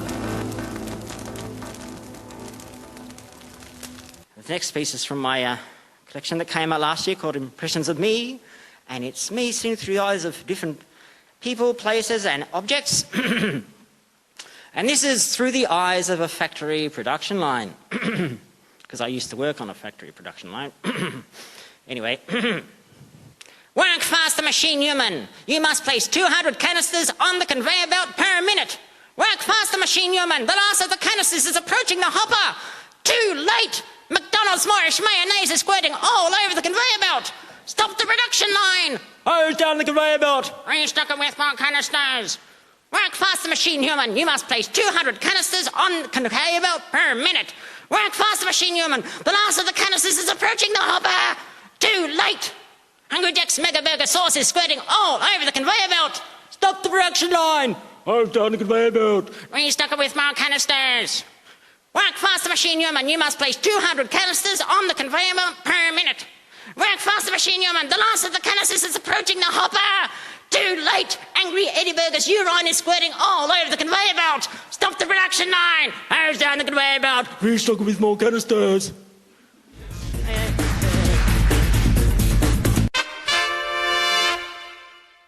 One in 5 of us are affected. 10% of us will have at least one. And the numbers double for Indigenous Australians. Just as quick as a click of your fingers, it can happen to anyone at any time. What would you do if someone close to you was having a seizure? Imagine if it was your child. My brother has it. My sister has it. I have it. I have it too. You're not alone. You're not different. And you have a bright future ahead of you. So click for kids! I'm Amy Lee, and I'm part of it. Behind every great athlete, there is a great support network. Australian Athletes with a Disability and Wheelchair Sports Australia help athletes realise their full potential. Gonna go from 3. Yes! No matter their ability, we're there to support them. Sporting opportunities for all abilities. For more information, visit sports.org.au. Hello.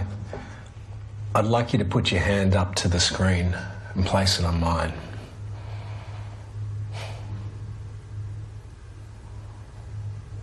Now, if you drive when you've been taking drugs and you kill someone, this will be as close as you get to your family for a very long time.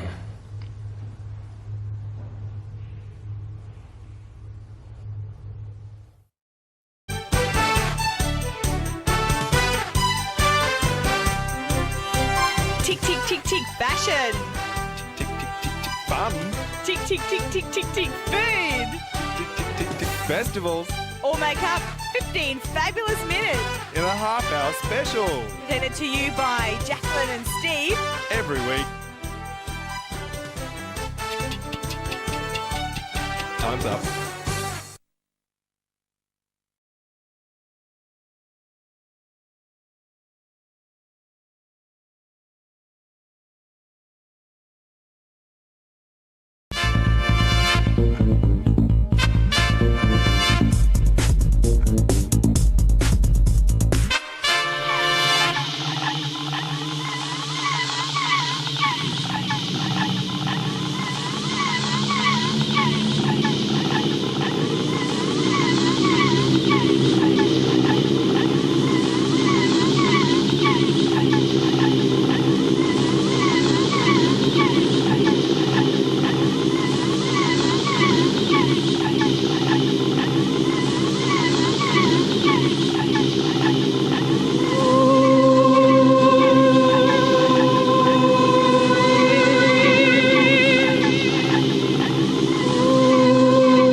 Thank you.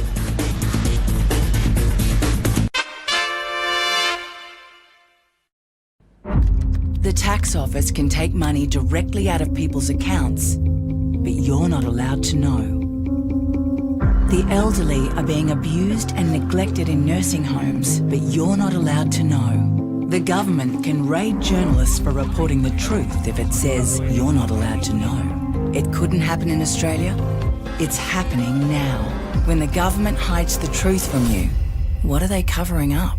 Authorised by Australia's Right to Know, Sydney. Locals here made the shocking discovery this morning. Police have sealed off the entire beach. There is a killer. One of the worst killers in Australia. Skin cancer. Every year, skin cancer kills over 1,700 Australians. Don't be a victim. This summer, protect yourself against skin cancer.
Do you currently have a community service announcement on free-to-air television? If you do, you can now submit it to us as well via our website at MELfeed.video. We have lots of time to fill on these broadcasts, and we are sure to give your announcement a great run on MELfeed.video.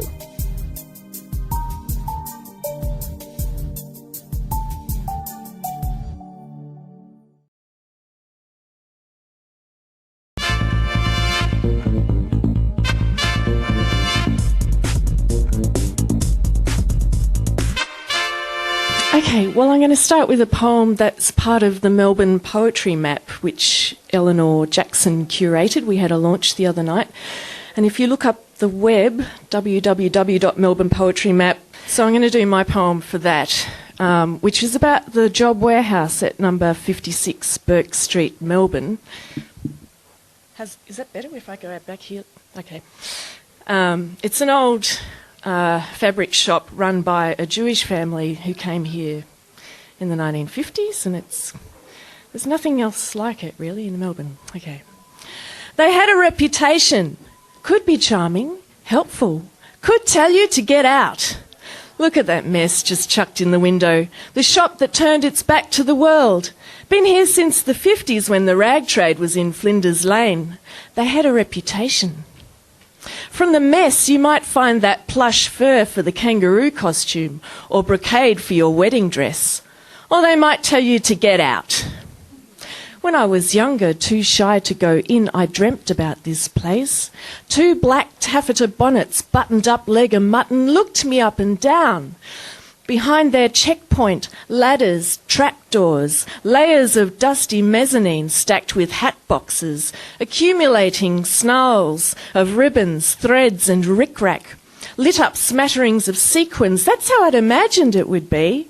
But they wouldn't let me in to see their haberdashery and notions because I didn't know what I wanted. Rolled down the window of the booth, not negotiable. They had a reputation. More than a shop, it's an existential crisis. Decades on, I'm still here, older, fatter, and it's still here. Same dirty bolts of fabric chucked in the window. The sign says everything half price, woolens, cashmere, chiffon and lace. A bucket of buttons holds the door open, and 2 gossiping cardigans, oddly suburban for the Paris end of town, slide apart, sidestep closed behind me. A wet dog rush of musty lint. I enter the temple of mould, flood-stained walls humming strip lights, and floor-to-ceiling racks stuffed to bristling, with slipping, sprawling rolls of fabric draped in plastic veils. Black spores stick in my throat. I start to wheeze, a tight squeeze between aisles of dirty lace, prickly wool, faded prints, crumpled plastic. As it turns out, there is no half-price sale. It all depends on what you want and how much you want. This tomb of fabric drips with history and disappointment. Standing in an inner-city alley, I attempted to consider all universal absolutes. Bills, Milo finances, and the cancerous cells now invading the organs in my chest. The laneway is garbage, the foul stench more than just a visage to mask the unpleasantness of the occupants, but I like it for the fresh air it brings. As I smoked, one occupant passed me. He moved so quietly I did not notice him till he was right beside me. I could tell what he was, but there was something different about him. Well, yes, it was the obligatory yellow upper lip, a result from a lifelong conversation with nicotine. Yes, there were the worn and torn clothes from a discard pile and a clothing bin. All signs indicate I should ready my bride for him to walk by without too much conversation, but he was silent as he passed by. Eyes cast down, he made no request, as though trying to stave off an insult he might incur by his very presence. As previously stated, this laneway is nasty, the alley where many fast food chains dump their waste into poorly aimed firings into large steel skips, so that much of the foul stench is a direct result from the employees on the main street. My newly found friend's occupation is scrounger, a dealer in the recently rejected and freshly disposed, sometimes for goods, more often for food. He cautiously approached one of his abodes, and in a pool of bin dregs, crouched down and washed his hands before rummaging through our garbage. He was a man freely rejected by society. He'd certainly earned the right to disdain the very people that disdained him, and yet he considered himself so unclean he had to wash himself before handling that which we consider filthy. This level of humility was too astounding. Rarely seen in my life of ease, his meekness born from a life of difficulty. Well, please don't misunderstand me. I do not wish to glorify his hardships, nor wish to live the life that he has endured. I'm simply recalling what I saw.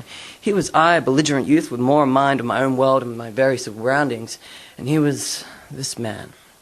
Burying himself briefly and discovering nothing, he rose from his steel casket and turned to walk towards me, his face grim and firm, but his posture straight and proud. Again, I waited on bated breath for his request. I reached into my pocket and held my pouch of tobacco, and should he suggest a desire for the humblest of cigarettes, I would have extended with all I possessed.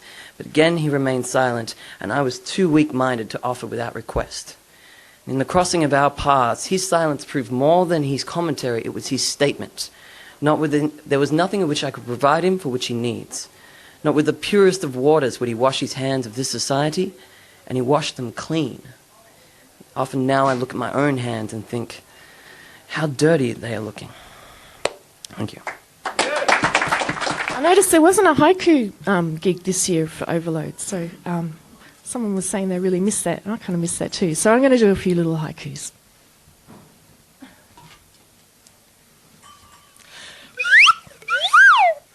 Washing day. My new red undies make the other clothes blush.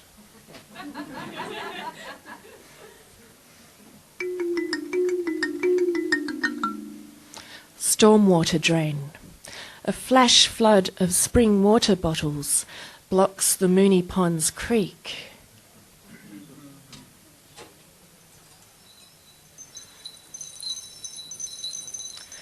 Perfumer's secret.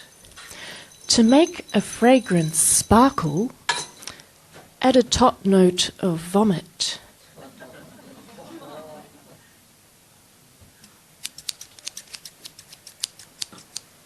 My $10 Vietnamese hairdresser asks me, which is more important in a husband, looks or money?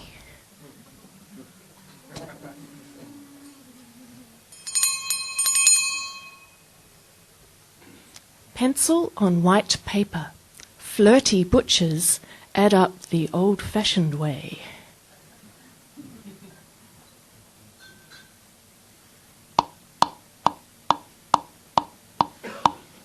Urgent proofreading job. Across the pages he sprawls, purring.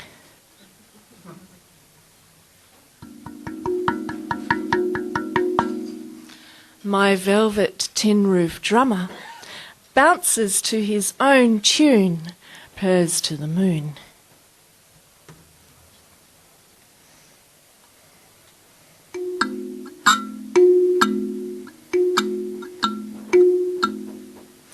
House extension. A case moth adds his sticks and silk to the new wall.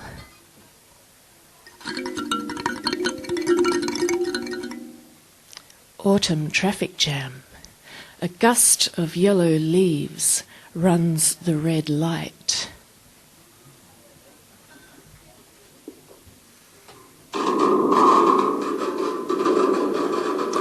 Raining so hard, I stop the car. Field of sunflowers.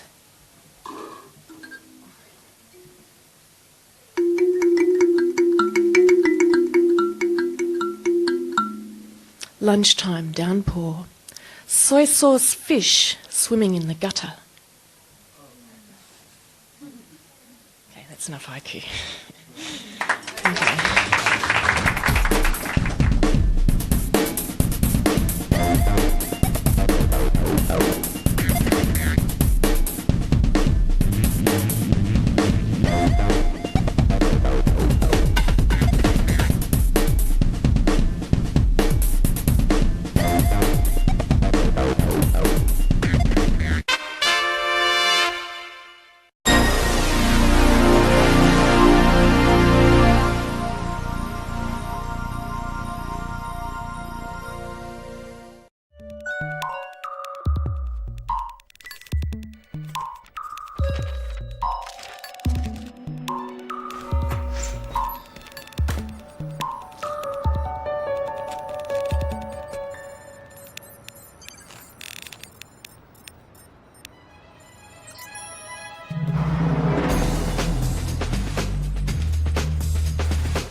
So, you think you're ready for this?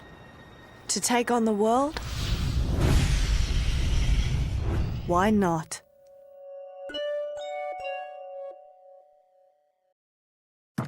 Here is some brilliant news for adults who have difficulties with spelling, reading a newspaper or phone bill, or writing letters and emails. It can be easier to improve your reading and writing skills than to keep putting it off. Take the plunge. Call the Reading Writing Hotline, 1300 655 06. 1300 655 06. It could change your life.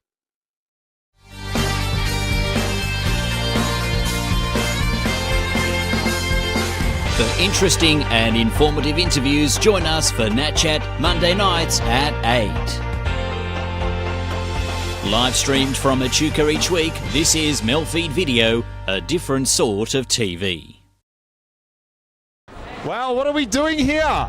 We're here for the Melbourne Cup. That's right, you're watching Living It Loud.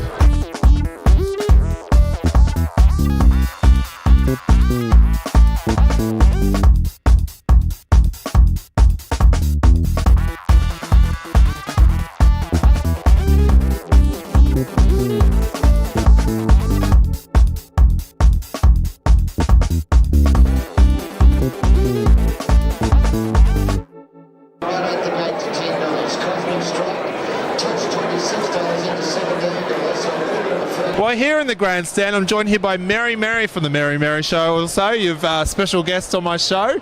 Now, you're going to be out in the fields. Oh, yes, I am.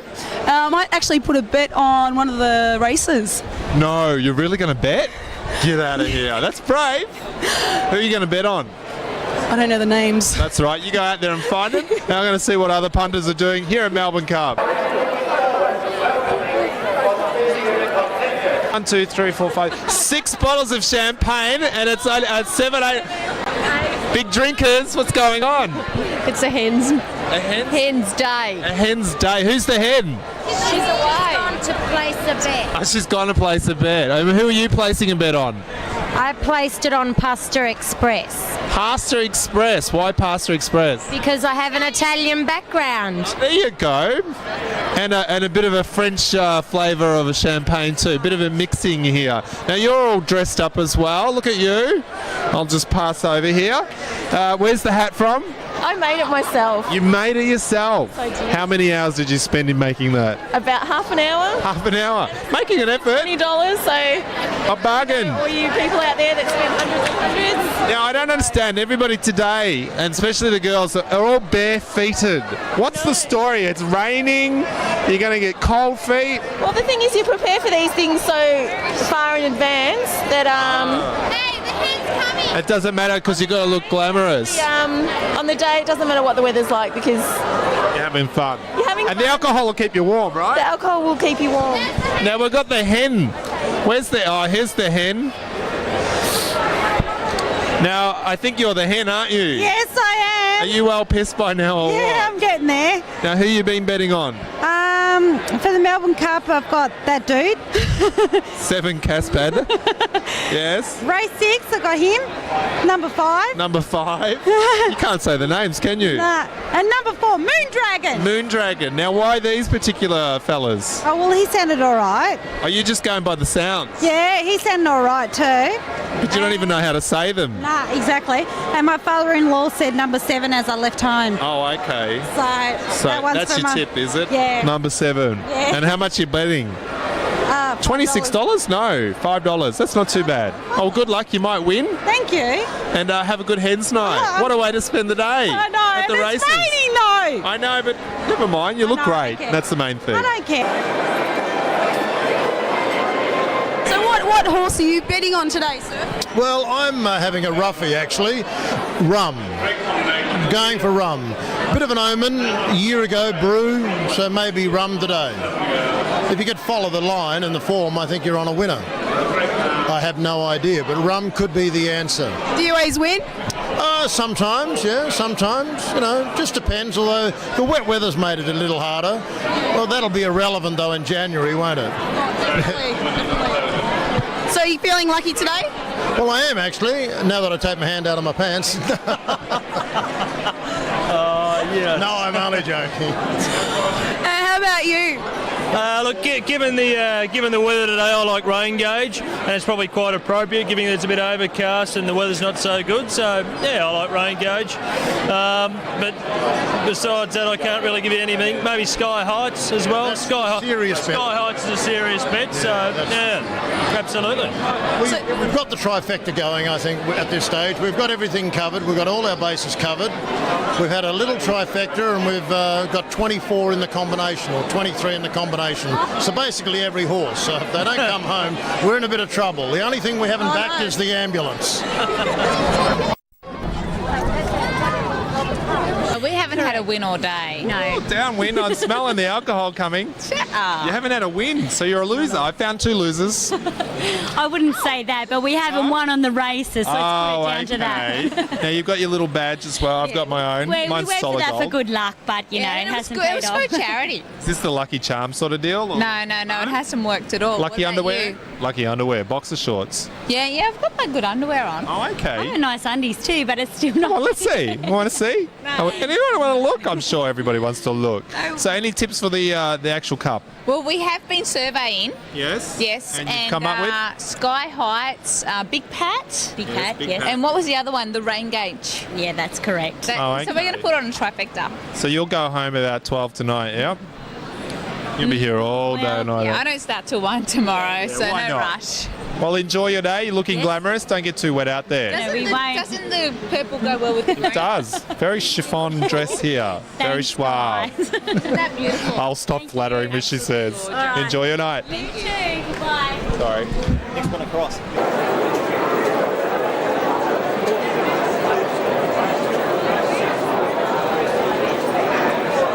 So Bernie, what horse are you actually betting on today? Celestial Show. He's my pick for the Cup. I think his run in the Caulfield Cup was fantastic, and that's it was a good trial for the Melbourne Cup. And the young fella who rides him, Reece McLeod, he's the most outstanding up-and-coming apprentice in the country, and I think he'll give him a good ride, and he'll be an excellent chance. Great. What about yourself? What do you like for the Cup? I might pick Pat. Big Pat. Yeah. It's funny. That's a good omen for you, actually. My brother is Pat, and he's quite a large fella, actually. Big Pat.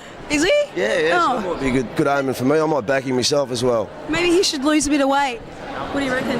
Well, He can get we've suggested it to him on many occasions around the dinner table, but he hasn't quite taken our advice of late.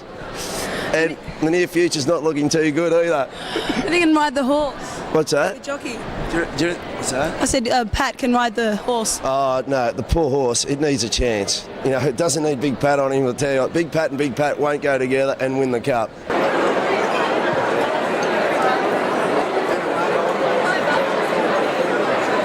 Because if you were here for ages, you'd be very pissed by No.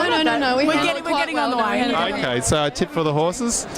I've got to stick with Mike Maroney. May the horse be with you. May the horse be with you. Yes, that's another one. You. Yeah. And Big Pat. And Big Pat. They're the It's like a bit of a religious slogan, isn't it? May the horse be with you. So you're going to get out and do the fashion on the fields? In a wet track too. No, I haven't really thought about it yet. No. Sort of stick walking around. So. Stay indoors is a lot drier. That's Well, absolutely. enjoy. Have a salute of cheers to the camera for me. Cheers. Here it comes. He's coming through. Yep, there you go.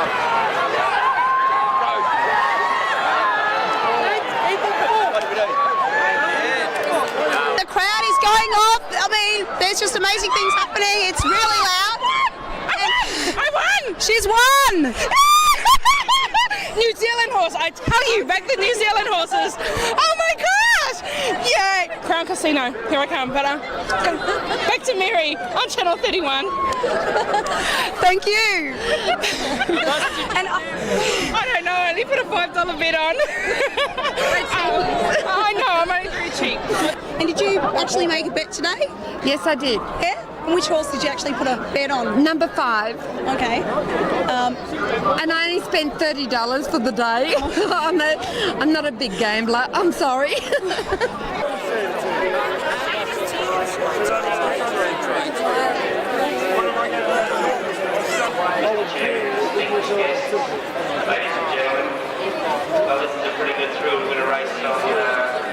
What's the story with the pink hats? That was me. Iggly rat. Pardon me. Iggly rat. I forgot over there. I was just mad. Whose fault is it? Your fault. What's the story with the pink hats? Well, basically, crowd is telling us basically has to be outspoken, so I think... Who's the outspoken boy? What's wrong, man? Dress that with fashion. That's why. So pink's in. Yeah, we're allowed. Pink's in. Hence you're black, and that's why you're interviewing us. Okay, so this is why you've come in a group so you can find each other, yeah? Right. I'm the one wearing the pink hat. You've gone. Yes. No, and girls can find us too. Oh, girls can find you. You've only got one here. And look at this. This poor girl has found you, but she's completely wrapped.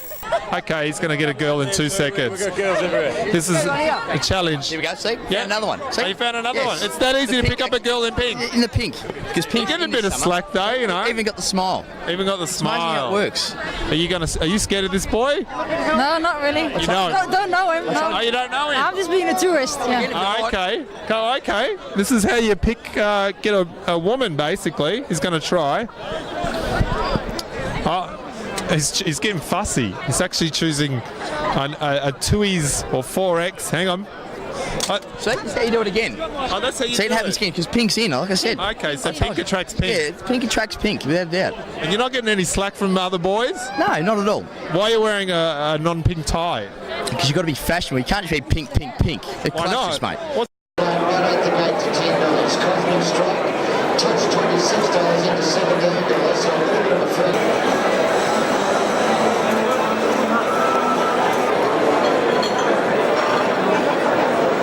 We're at the Melbourne Cup and I have Batman, I have Catwoman and Robin. Hello. How are you? How you going, Mary? Good, how are you? Very well. That's good. We didn't back the winner.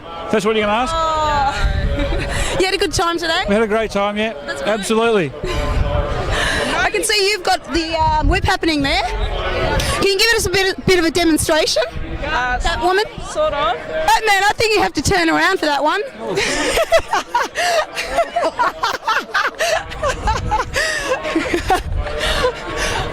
I think you've done this before, folks. I think you've done this before.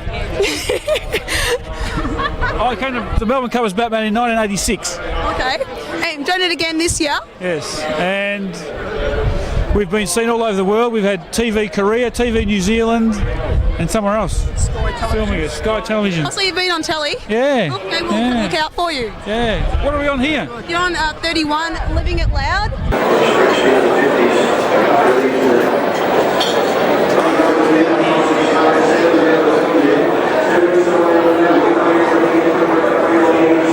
Did you make this hat? Yes. You didn't? Yeah. How many hours did you spend putting into that? It's a few hours, but my brother-in-law helped me. Yeah. Blame the brother-in-law. Now it's all fake flowers. What did you stick it in? To your head? Oh, no, I've got the hat under there. Yeah. And the old glue gun did wonders. Oh, okay. You've been watching Home and House Gardens and all that sort of thing, haven't you? I have. How to make it. That's fabulous. Now you're getting a lot of attention today as well with the hat. I have, yeah. Have you been betting a bit? Yeah, I've won a bit. How much have you won? Oh, I don't know yet. I haven't added it up. Oh, you haven't added. You haven't even picked up your money yet. You haven't picked up your winnings. No one's leaving the grounds here. They're all like, yeah, we're having too much fun down here, eh? Got a few more races to win yet. Absolutely. There's one going now, so we'll check out another race here at the Cup.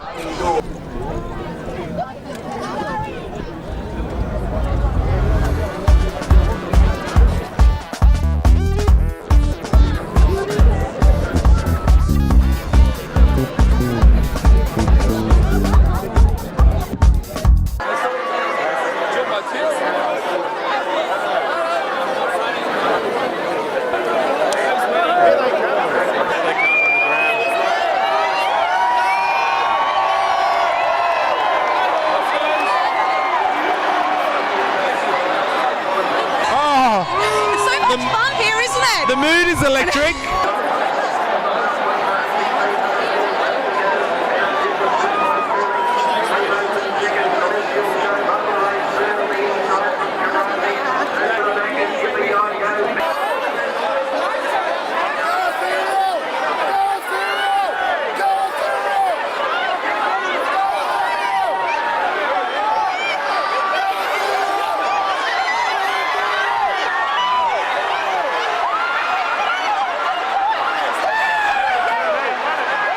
You won! We won! What horse?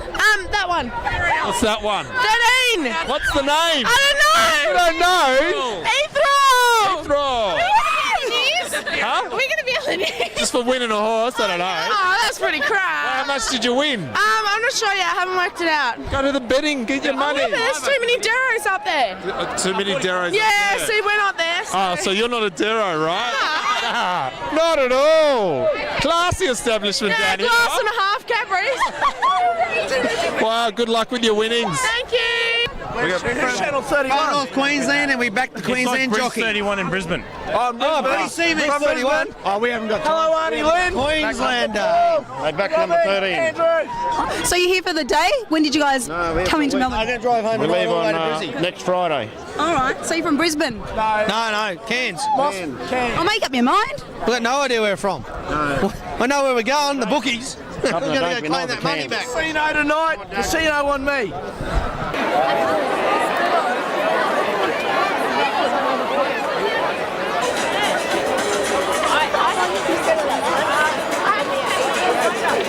We are down in the trail. I don't think I can get off this ground because everybody's having too much fun and they're coming to us. You're a winner. Have you seen the blinking crotch? The blinking crotch? Hey, excuse me.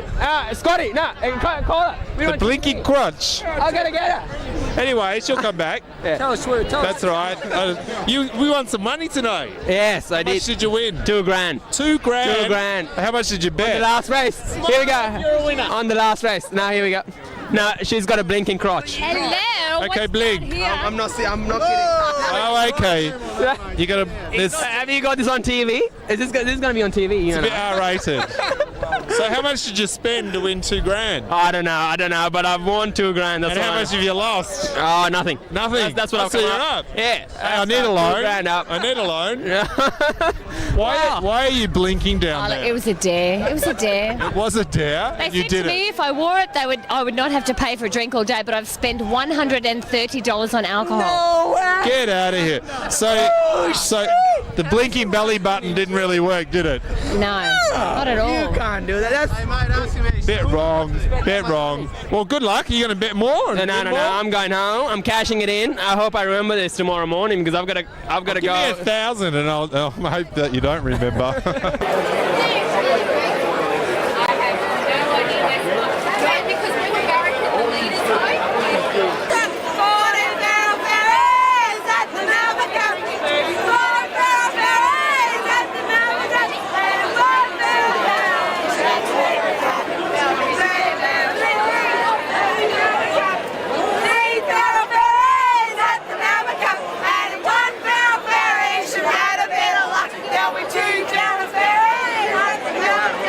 How are you? I'm very well. So, your outfit. What are you dressed up as? A nun? Apparently so. You're a very attractive nun. You like that? Apparently all nuns are attractive. Oh, what's underneath? It's not a kilt. It's a nun's outfit. Thank God for that. And how about you? What are you dressed up as? A monk? I'm Friar Tuck and I like to. But quite seriously, my uncle was a nun. Yeah. He was in the dock and they asked him occupation. He said none. Do you want to hear a joke? Yeah, go for it. Why doesn't Tasmania float away? Why? Because Victoria sucks. Did you actually place a bet on any horses today? Yes, indeed. Celestial. Did you win? No.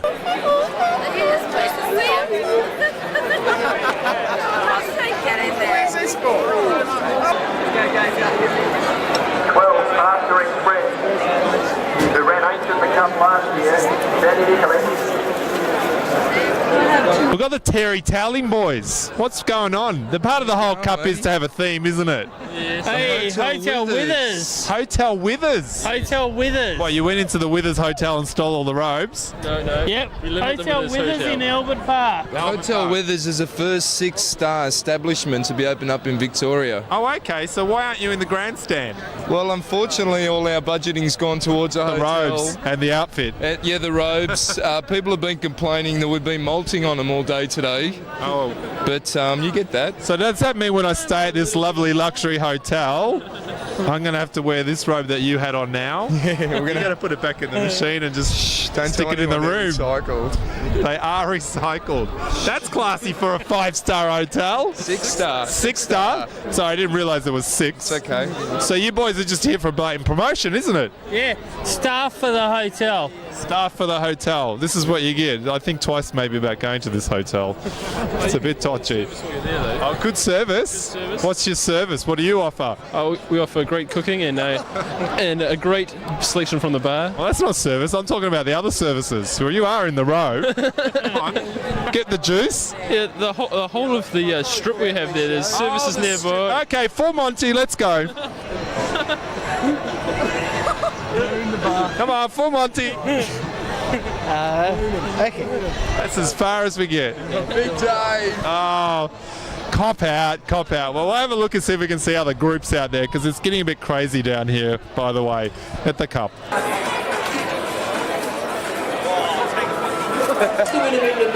This is a guaranteed win of $1 million. Are we ready for the count? Whoever selects the golden snubby out of the carton is an instant. Heath Harley. Burial number 13. Ladies and gentlemen, Darren Hinch told me this morning, material, number 30. Mr. Prudent. Sky Heights. And how about you, sir? Sky Heights. Thank you very much. Thank you. Second one is Spirit of Westbury. Thank you for that. Good luck. Good luck. Thank you. Walking down the street, carrying a baseball bat. Oh, I think I smell a rat.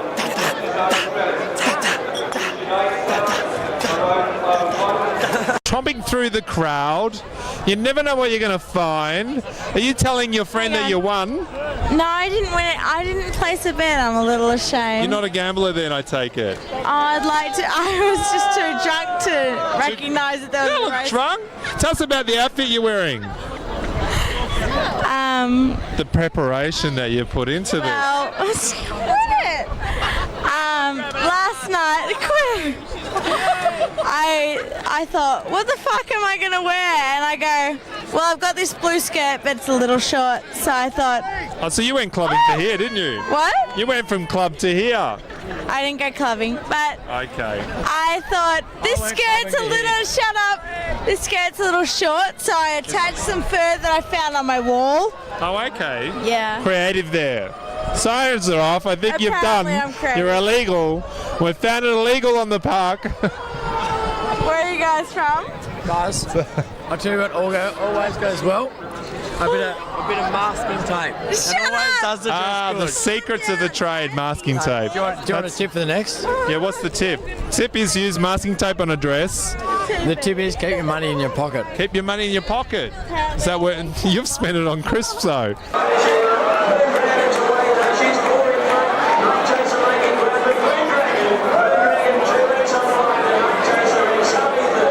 Boys, all the Wigan boys over here. Boys, we're going the other way. An interview. Yeah. Sorry. No. Anyway, it's getting a bit crazy here at the Melbourne Cup, as you can see. we are the Wigan we're certain to back a winner. We are certain to Catano is the one to win. And have you guys had a bet? Yeah, Catano. We've had many bets. Catano. Sorry? Persian punch. Catano. Long odds, but he'll come up. There you go. There you go. Look out for Caetano. That's a tip to all you viewers at home. Look out for Caetano. They've been strict. How about you? What horse are you betting on? 22. Okay, cool. All right, well, thank you very much, guys. Go to 31. 31. 31. Oh, the local stuff. What I like is 11:30 fishbowl. Love it. Little fishes swimming, swimming around. What's the Lovely. fishbowl? Ask him, obviously he's hooked onto it. Have you ever seen that? I have. What do you It's the #1 rating show, apart from ours. I can't think of anything better than instead of buying a fish tank and maintaining it, just put it on the TV. Absolutely. It's nice. Easy. Serenity. What Serenity Channel 31 now, I'd should say. do Serenity to up now. the ratings, to get some product out on the market, why not make a DVD disc of that fishbowl? Oh, they do sell them. Oh, they do? Yeah, VHS cassettes. No, Available. DVD. Oh, well, Here, yeah. real. I'm Like gonna the give you- fireplace. I'm gonna It's give on the 31 here, not quality. I'm going to interview you now. Now, how are you in your black attire? Yeah, black's in, don't you know? Black and black, like pink and pink. How like pink and pink? It's the new pink of spring. Well, what are you going to wear next year is the question. But see, if we tell you now, you can catch up to us. So yeah, we've got to keep it under wraps. We've got to keep it under wraps, you Next see. year, I believe that the new colour is brown and fawn. Brown and fawn is the new black. So we'll see you here in Branton next year, huh? Okay. Well, thanks, guys.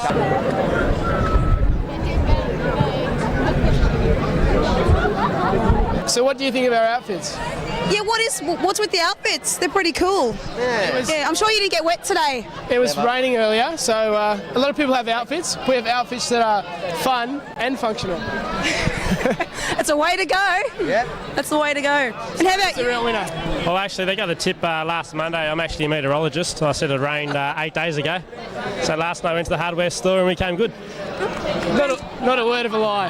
He's telling the truth. It did come through. Oh, what a fantastic day. Thanks so much for joining me. We have Mary from Mary Mary Show crossing over to Living Out Loud. Who are you wearing, by the way? This dress is sensational. beautiful dress? Thank you very much to my sponsor, Betty B. Just turn around. Work it, girl. Great spin, yes. Thank you very much. I've been very kind. Noticed also the cleavage factor's paid off very well today. I'm sorry, but every guy here today is like... What about you? You're picking me up. That's all right. Oh, there we go. Race off into that race course in the sky. Even you two, even women are bloody shocked by the breasts. They are shocked by Is the it breasts. the power of the breast that works? It's Is the power it? of the breast. So much for horses. It's all about the breast. horses, they are. What horse? You don't actually see a horse here, do you? Enough about me. What about you? Where Do you are see a from? horse in the track? Have you ever seen a horse race here in Cup? Just You a don't- couple. You don't really get to see horses, do you?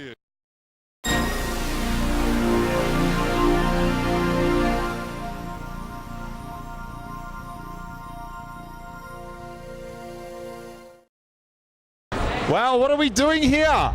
We're here for the Melbourne Cup. That's right, you're watching Living It Loud.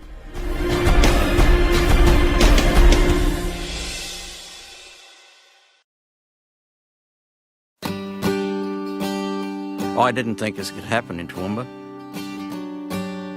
And then I saw it on TV that night. It really opened my eyes. Whenever the community comes to us and says we need your help, we do whatever we can to assist. It is a great feeling to be able to help your neighbours, to be able to help your community.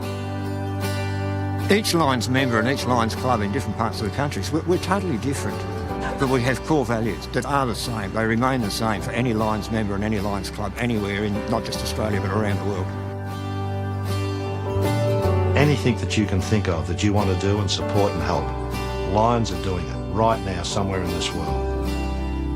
I think Lions need to tell their story. They need to let people know the amazing things that they do. The three major streams that we have in Lions are the community service that we do for the public, health and medical research, and the disaster relief. We're out there to help people. If you love helping people, get out and help them. Join a Lions Club.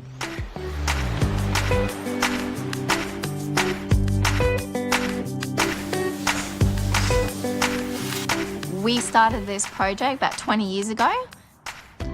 All this gear would normally go to the tip. We recycle it and give it to someone less fortunate and where it is needed in the world.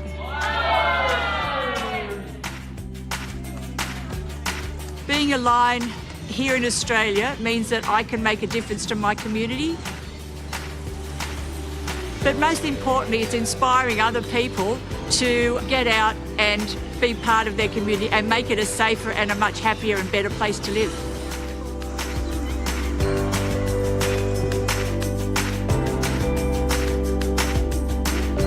Childhood cancer, I've always been interested in cancer and small children from the time I first got cancer 30 years ago. Research is an indefinite item. You can't see it, but it helps so much. I'm here managing the money and the relationships, but other people are out there raising funds and bringing in community support. Without all of us working together, we can't affect change. 2 more extra hands at any function, any working bee, anything we do, 2 more hands can help us raise more funds, can help us serve our community better.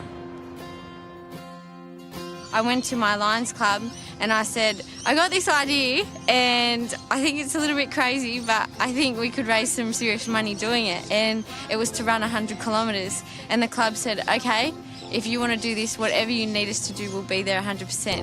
And I'm pretty proud to say that together we raised just over $16,000. So we blew the target out of the water, and I think that was due to a lot of the support that I got.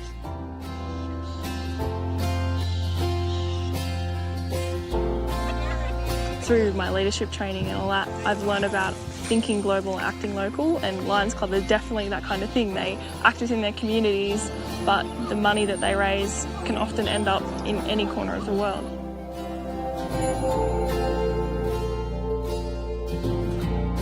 As an individual, I could only do so much, and whilst it was my burning desire to try and help these people, having an organisation such as the Lions family to call upon to support me and those people that were working with me just made it possible for us to achieve so much more.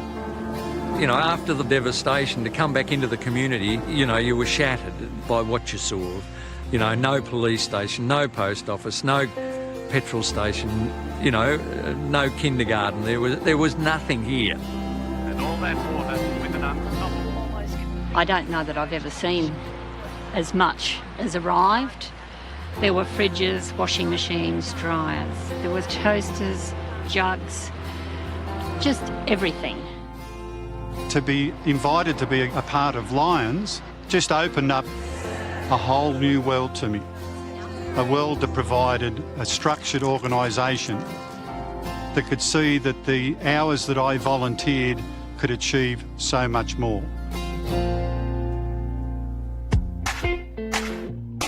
I think Lions is a wonderful organisation. The people in it have charity in their hearts. I can go anywhere in this country, see somebody with a Lions badge, walk up to them and say good day. You've got a friend. Never once in my life had I had a group of people where I could go to, say anything, and know that no matter what, they would be there, they would stand by me. It's the family. That's what we call it. It's the Lions family. Without Lions, I think I'd be lost now because they've been my life. We work hard, but the most important thing is we have fun. The fellowship of all the members of the club, the broader community, it's just a tremendous organisation to belong to. You know, I'll be here till I die. It is extremely rewarding and gratifying to be a part of an organisation that can spread its support so far and wide. More members means more hands, means more support to the community. I would encourage everyone just to give it a go and see if it is for them, because the return that you get for giving to others is amazing. Get out there, do something wonderful, be part of this fantastic organisation.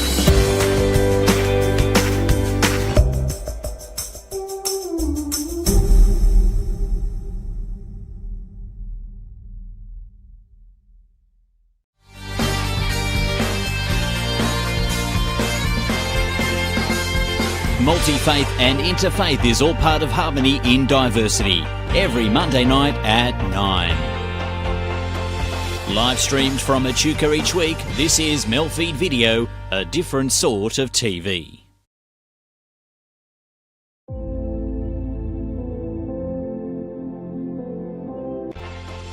Live streamed from Echuca each week, MELfeed.video, a different sort of TV.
Live streamed from Echuca each week, MELfeed Video, a different sort of TV.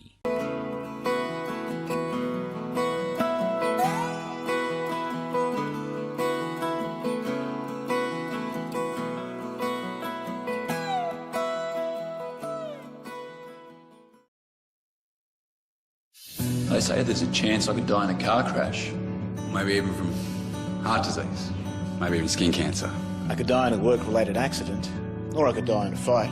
The fact is, the biggest cause of death for men in my age group is suicide. Please don't let this happen to me. You can do something. Lifeline believes that suicide is mostly preventable. Help us save lives. Find out what you can do at lifeline.org.au. MELfeed Video is about to close operations for tonight, but we'll be back with you next Monday evening. In the meantime, here is a selection of programs that will be seen on our next scheduled web stream. You're welcome to visit our website at MELfeed.video for further details of this project. Until next time, from all of us here at MELfeed Video, we wish you a very good night.